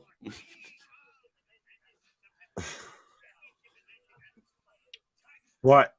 Does this not scream like some comedy shit, though? And this is your main event. Is Danhausen and Orange Cassidy versus Bivens and Lee Moriarty. Dude, this is the Orange Cassidy show, period. He is the face of AEW Rampage. When was the last time we had a Rampage that didn't have somebody from the Best Friends on it or Danhausen? Fair enough. I know it could have been last week, but I don't think so. I feel like it's been forever. I don't think so. as we've got Hangman, I guess, waiting outside the construction area that Dustin was in earlier. Yo, are they in a bunker this week? Like, where did they wrestle? In bomb shelter. Right? Like, Jesus Christ. This is what happens when you wrestle at the VFW. The Hogwarts game is amazing. Welcome back, Juice. Welcome back. But yeah, I mean, you catch a case of the Jericho, it slows you down. And I still think you could do something with Eddie, but it's just been spot booking. Are they literally doing promos at the fucking Alamo right now? Yeah, like shit. What in the name of fucking Hot Topic shit is fucking Penelope wearing here? I don't know, but I kind of like it. I mean, I'm here for it. Don't get me wrong. Yeah, but literally, she just looks like she should be doing a fucking model shoot for Hot Topic or I Black might be the wrong person to ask, but is this raccoon thing is that the thing? Like, am I just old and missing this out? No, it's just what comes around is all around. We had that before with My Chemical Romance and Good Charlotte and all that. And like I said, now it's just what comes around is all around. Is all around. Shit, eh? That should be a banger. Yeah, that will be a banger. Speaking of bangers, we're gonna get Roosh and Preston Vance versus Claudio and Moxley next week.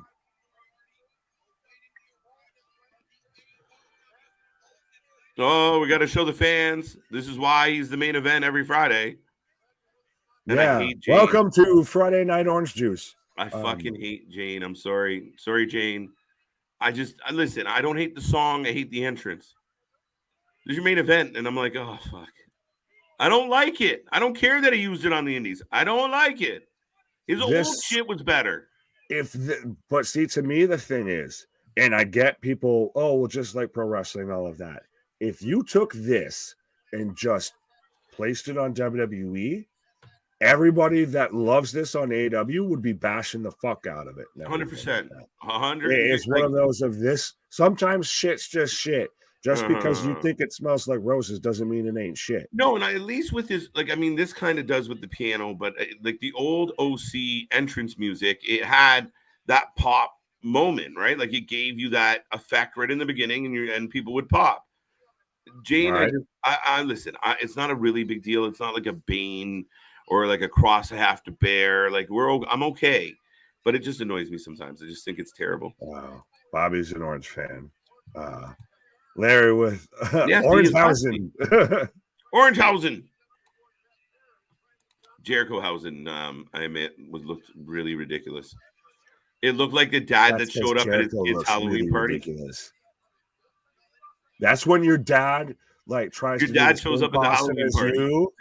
Yeah. See, we're twins. No. Dad, did you dress up? Oh, and again, already in the ring, Lee Moriarty. We couldn't make this man look like more of a jobber. All he's missing is that green fucking hair dye. Oh, Lee says no. No pockets right now, buddy. So I'm guessing it's Orange Cassidy for the win, Mr. Cassidy, Orange Cassidy.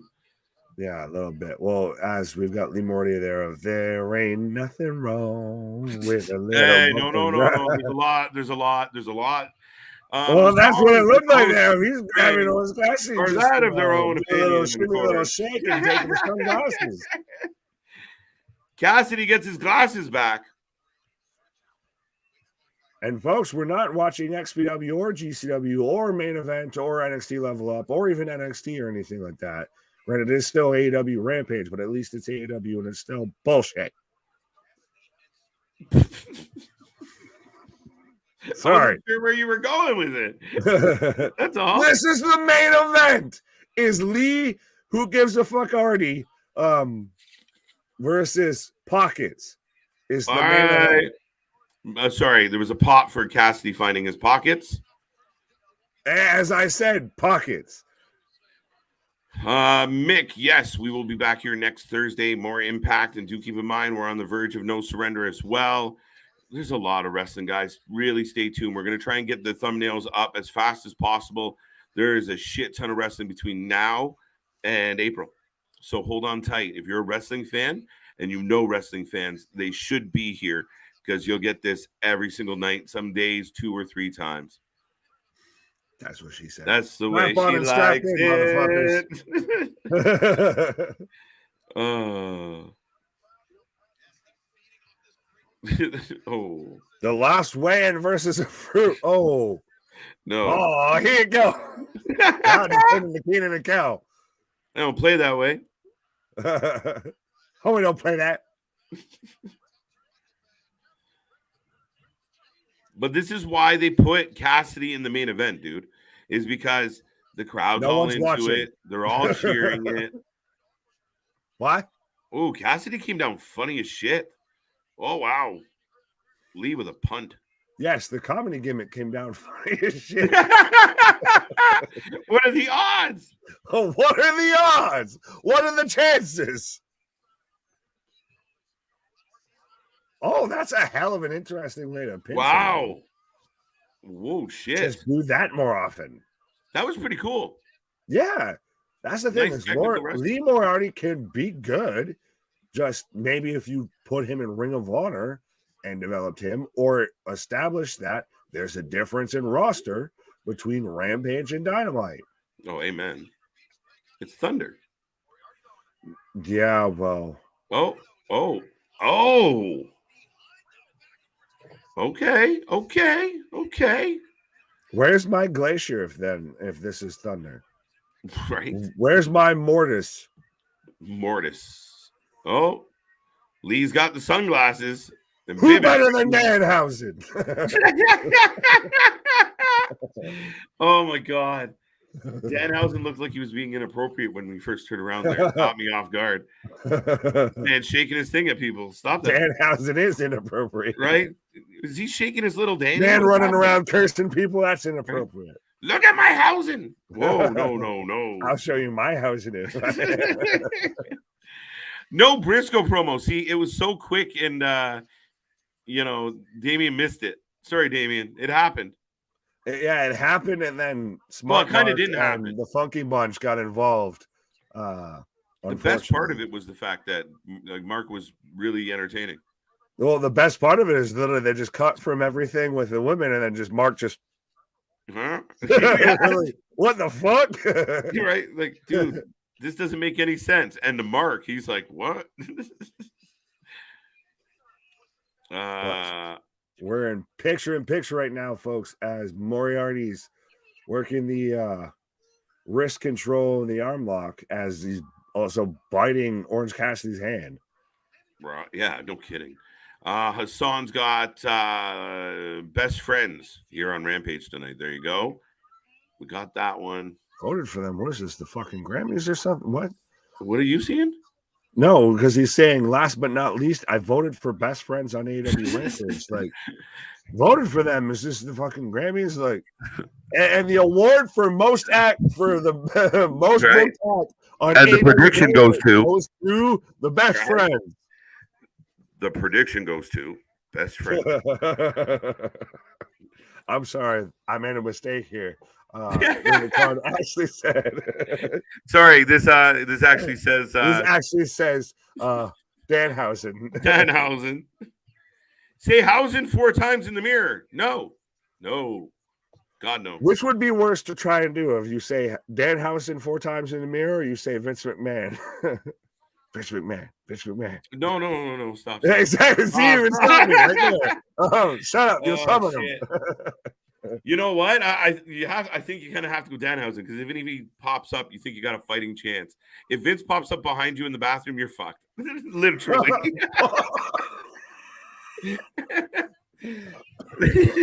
Come on now. You're careful. You've been signing fucking paperwork by the end of the sir. Choice of words. If the shoe fits, so to speak. If the shoe fits, you must have quit. Right. He'd be having you signing paperwork by the end of the week.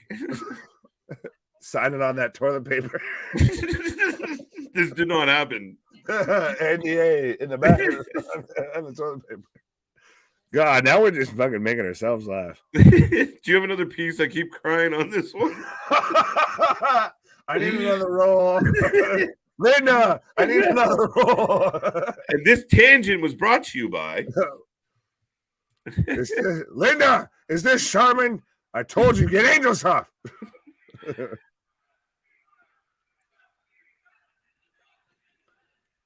What are they Orange chanting? Cassidy with an elbow drop off the top and still selling that elbow a bit there. Oh, Larry's enjoying her tomfoolery. Well, at least someone is. It's a feel good Friday, man. It just seems to be going downhill. It's been a hot minute since me and Katie have been on stream together. So right. This is a little bit of like, all right, I can make you fucking laugh. So yeah, right. Keep going. What's up, buddy? Right. Who's been a Scripps versus Orange Cassidy? They had a match. KJ. Who wins a match between? That made my brain hurt. Oh, ouch. Who wins between Orange Cassidy and Scripps makes my brain hurt. Yeah. Who wins in that match? No one. No one wins. Nobody wins. That's a the exact opposite of when we watched GCW and it was Effie versus Charles Mason and all of that, or Bussy, and they're like, everyone wins except for Charles Mason. Even Charles Mason loses on that one. Nobody wins in that match. Oh. All right. Who do you? We just read that, did I not? Oh, you said it twice. Said it twice. Oh, what is terrible? OC with the sleeper hold. Why does he just look like Jake Hager's younger brother? Honestly. Sorry, time out. The JR quote of the week. Orange Cassidy climbing in the back porch. Pause. Whoa. That is the quote of the week from JR. I don't know if you want to say that in February there, Jim. But whoa. Oh, shit. Is it me, though? Again, once OC loses his aviator shades, he just looks like Hager's younger brother. Hager's little brother. He does. Hager's little brother. Yeah. Really kind of looks like Hager's younger brother. Oh, we got Bibbins. You raggedy bitch. You raggedy bitch. That's all I can think of now when I see Bibbins. He needs a t-shirt. You raggedy bitch. Just have it on the cast. Right? Uh-oh. We got oh. What? Oh, he blocked the rooster shot. Dick punch. The rooster shot. He blocked the rooster shot. With the cast. Oh. Oh, big DDT. OC is very much selling that elbow or that forearm or something. I'm assuming it might be arm. Yeah. I mean, Lee worked on it pretty good. Yeah, but I mean, it's the Seth Rollins of I'm going to sell my knee, but I'm going to keep doing every offensive maneuver that affects my knee.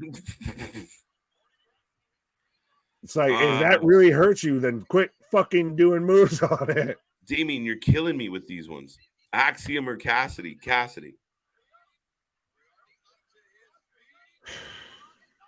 Yeah, like, right? You can have that. Big lariat. You know, would you like vinegar poured in an open cut or salt? Decide. What the fuck? That's like what the fucking comparison is. Axiom and Orange Cassidy. Like, ugh. Do I gotta pick? Moriarty with a 2-count. Yeah, it's what in the name of Vince Russo booking are we doing here? Right. Superman punch. Yeah, here we go. Goodbye. That move doesn't work for OC. No, because he's small. He's just a little fella. I feel like I could get up off an OC punch. Right? Get up on that thing and shake group, you better.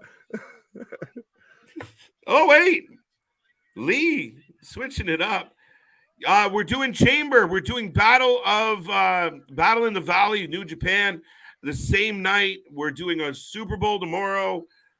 Sunday. We're doing a J Cup tomorrow. Hold on, I got you, my guy. For anybody that's still tuning in and everything like that, or anybody that's tuning in now, or anybody that's watching this after the fact and everything like that, that's been listening now, rating and raving and ramblings and everything like that. Absolutely. We are the Wrestling for Life Network. We are here covering anything and everything when it comes to pro wrestling. And even beyond. We're going to be here Saturday, February 11th at 2 p.m. and at 8 p.m. Eastern for double J sessions, double vitamin sessions for the J Cup. Then we're going to be here on Sunday, February the 12th for the Super Bowl. And then we're going to be back at it like a jackrabbit. The Super Bowl. And then we're going to be back at it like a jackrabbit next week. Oh, shit. Sorry to stop your promo. No, you're fine. With Monday Your Night favorite, Raw. our favorite, everyone's favorite.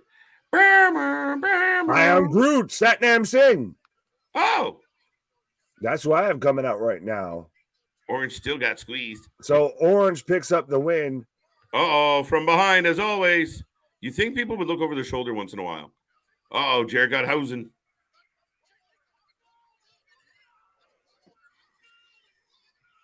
If there is a fan right now. They hit him with a Golden Globe. If there is someone that likes AEW or likes professional wrestling and says whatever the fuck this is good, you're lying to yourself on either the fact that this is good or that you like pro wrestling, because this is neither. Well, like Satnam just literally just grabbed Trent by the throat as he ran by. And they're just popping him like this is the end of the show. Ugh, sour taste. Lethal would get and surprisingly, the worst thing here wasn't Jeff Jarrett. Oh, well, speak of that, of broke a guitar, never drew a dime. But why has Jeff Jarrett in 2023, in at the tail end of 2022? Oh, what the fuck? Oh, what coming out? Fuck. What and why? Just too many people, too much chaos. But it's I was getting to why has Jeff Jarrett been on our TV this much? But this is just now too many people, too many players. What the fuck? Wait a minute. This is bad. You like this was supposed to be good? No, but like I feel bad for the Acclaim right now. Like first off, if you've been there all bad night, for the paying audience, right? The Acclaimed like just lost their titles that night.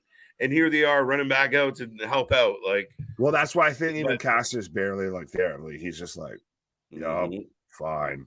So this kind of gives you the vibe that the Acclaimed are heading in a new direction and not back towards the belts. Maybe I'm wrong. This makes me want to be like Kevin Owens when he was sitting there, fucking face planted in the turnbuckle of it, like stop. Right? Why? No. So, folks, that was Rampage. That ended on a fucking turd and a punch bowl. So let us know what you're thinking about it. Yeah, how we feeling? Give your rating out of 10. Get in the chat, and don't forget, tell all your friends about us. Back at it tomorrow. Man, I mean, Rampage is, it's a 1 hour show. It should be really easy. Just line up 3 or 4 solid matches, and that's all you got to do. Now, the actual League OC match wasn't a terrible match. It's an entertaining match. Maybe not a good main event, but not a bad match until all the shit at the end. Overbooked again. Yeah, that's the thing is, like I've said even before with AW, even if it's Dynamite, Rampage, what have you, if there's a kernel of a really great show there, and then it just gets covered in a mountain of bullshit of how can we involve Chris Jericho in 3 segments? How many times do we need, this going on? Of how we haven't had Jeff Jarrett on enough. Let's get him on 2 to 3 more times this week of just fucking stop. We have guys like Miro, Eddie Kingston, etc. that the House of Black are just involved in promos, but we're going to make sure that Jeff Jarrett and the Acclaimed, after they already lost their titles and all of that, those guys get more TV time, but we can't fit everybody on TV. Right. We haven't seen so many people in so long, or so many people utilized in a more consistent way. And again, having the Acclaimed involved with Jeff Jarrett is completely the antithesis of what we saw on Wednesday, where they were champions. Fuck. Like just a fall from grace if it continues. Like if this is an ongoing story or an ongoing angle, Nick, it's not good. Oh no. I wanted to click on this one. You want to handle this one, since I guess I can't say no bad words. I was about to say, I am aware that I am an asshole. I really don't care. ASS H-O. No, anyway. Right. Listen, we try our best to mind our P's and Q's, but we're human, so it slips out a little bit. So Right. we Adult are entertainment, folks. we are 18 plus, and we apologize if we offend anyone, but not really. So thank you. Sorry for your sensitive ears. 2 out of 10. Wow, people hating on this shit. Down to a 2 as well from Larry. I don't know if I'll go 2. 5? 5? Is 5 generous? No, hold on. We've got What did we like? That it ended? Let's see. Well, we've got 2 for Double J. Okay, that hurt. Double R. So there's 4. Double E. I'm trying to count up how many doubles we have in this man's name. I'm just trying to figure out the score because that was just J-A double R T double G double O double A double E. Mid. So you're gonna go about a 5 as well. Oh, 5 on the dot. 5 on the button. And that's being nice of not going lower. If that's just I wanted to say mid. I just wanted to say mid. No, I mean because there was the OC Lee match wasn't a fucking stinker. It was entertaining. The fans are into OC whether we like them or not. There was another match. What was the other match that was all right? I thought Ruby versus Marina was arguably the best match of the night. It might have been actually. Shit. Granted, but then we had the schmoz with Soraya and Tony Storm and Britt and Hayter, and then Ruby's just there of, oh, cool. So I just won the match. Now I just get to make faces the whole time. Yeah, do you not at least like nothing? You get any heat or any momentum you just lost. Am I wrong? Am I wrong to think that one was like the natural order of things usually in that scenario would be like you would jump off the apron and kind of like try and at least break it up or keep the peace, opposed to just standing there and being like, whew, look at them go. Well, I mean, honestly, fuck it. If I'm not involved, what am I gonna help? Fuck it. Like I've said many times on the channel, you can have that. That even what I'm mad at. Like I'm indifferent on this shit. Y'all beat yourselves up. I ain't gonna do shit. No kidding. I'm so happy I'm getting Jonathan Gresham versus Mike Bailey all night. Pardon? Before No Surrender. So excited for that. Damien. Praising my guy. Yeah, we're gonna see them tomorrow. We're gonna see them tomorrow. We will get them probably. Well, I mean, are you surprised? I want to pick it with you all. Are you surprised it's a first round matchup? Very. I thought that was super surprising that it's a first round matchup. Right. Which do you want me to run through the matchups because I have them pulled up?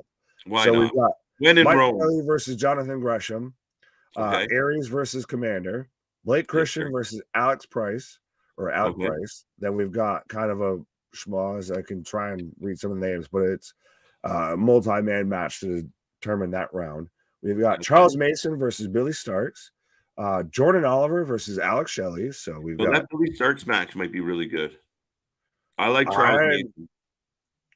I'm surprised with Jordan. I'm going to be surprised, I feel, with Jordan Oliver and Alex Shelley. Motor City Machine Guns versus Jordan Oliver.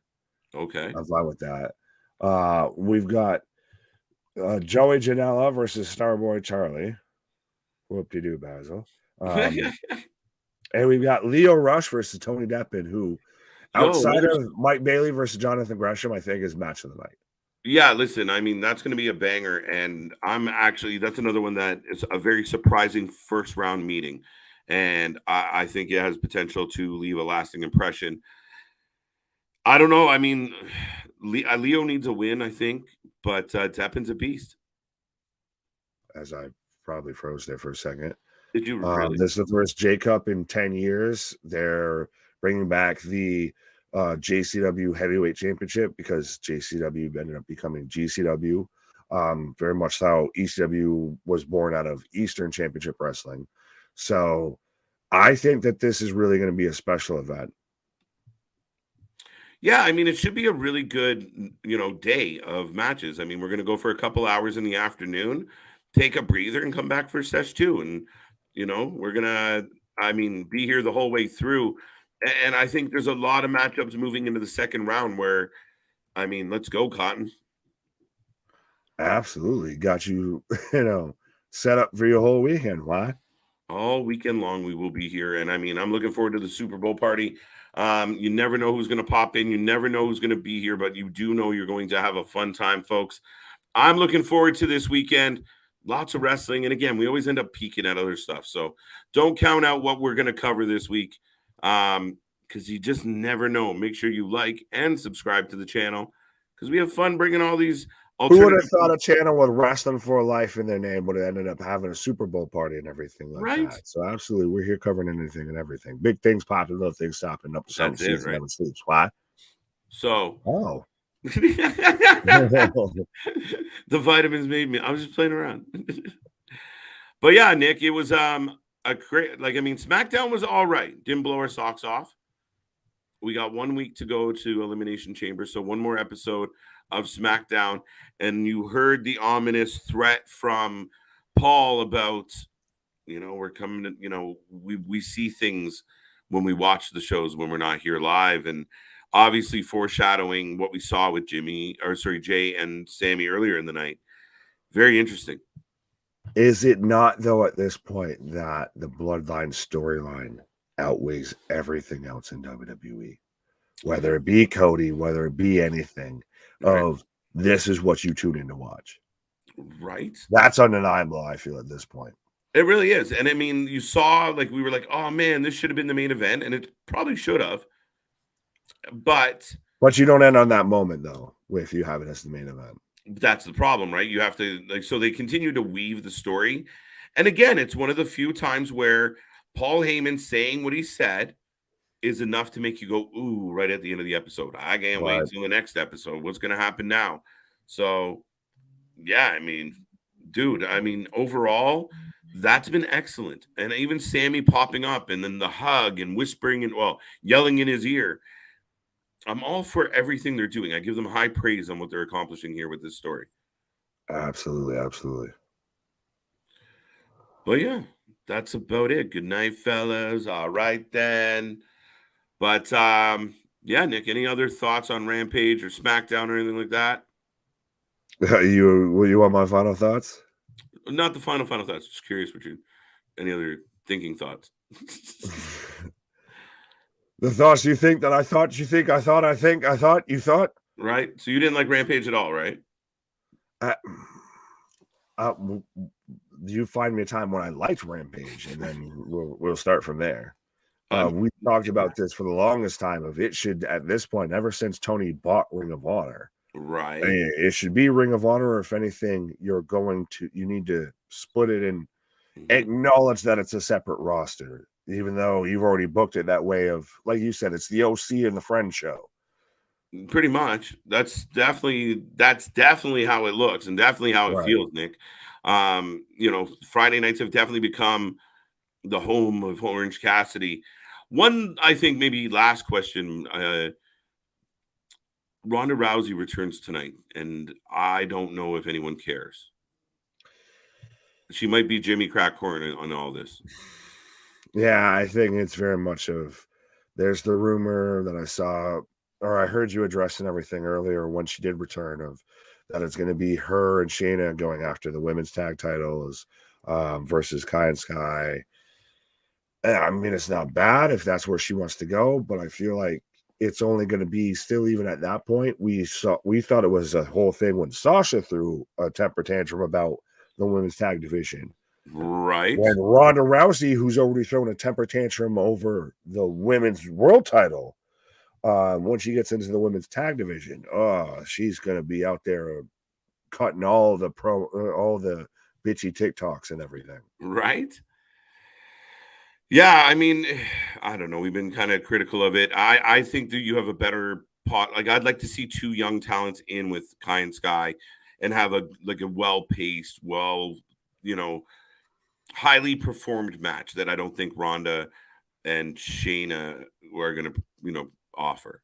Even though I'm going to ask this, and I will ask this to you, and you can answer me this tomorrow when we're here at 2 p.m. and everything, and I'll ask everybody to answer in the comments and everything like that. Would you rather see or keep the women's tag titles or have a women's mid-card title? Because I feel like you can't do both. I think I would rather see a women's mid-card title. You're supposed to answer me too. Oh, you were going to answer me. That was the cliffhanger. The cliffhanger, you're spoiling it. No, that's it, folks. It's been a fun Friday night. We've been on for 3+ hours again. We will be back tomorrow for over 4 hours of coverage and back on Sunday for a beautiful, beautiful Super Bowl. That is Big Nick. I am KJ White. We are the Wrasslin for Life Network. Big shout out to Cliff and CJ. Folks, like, subscribe. Come back tomorrow. Come back the next day. We got all your wrestling as we head to WrestleMania. Nobody does it like we do. And you know what? The wrestling might suck, but we never do. Nick, any final thoughts? Our shit is real. Our shit is raw. Our shit is all authentic. When you're talking about that wrestling, you better put that for life with it. And dreaming is free, folks, so why dream cheap? See you on the flip side, ladies and gentlemen. Good night.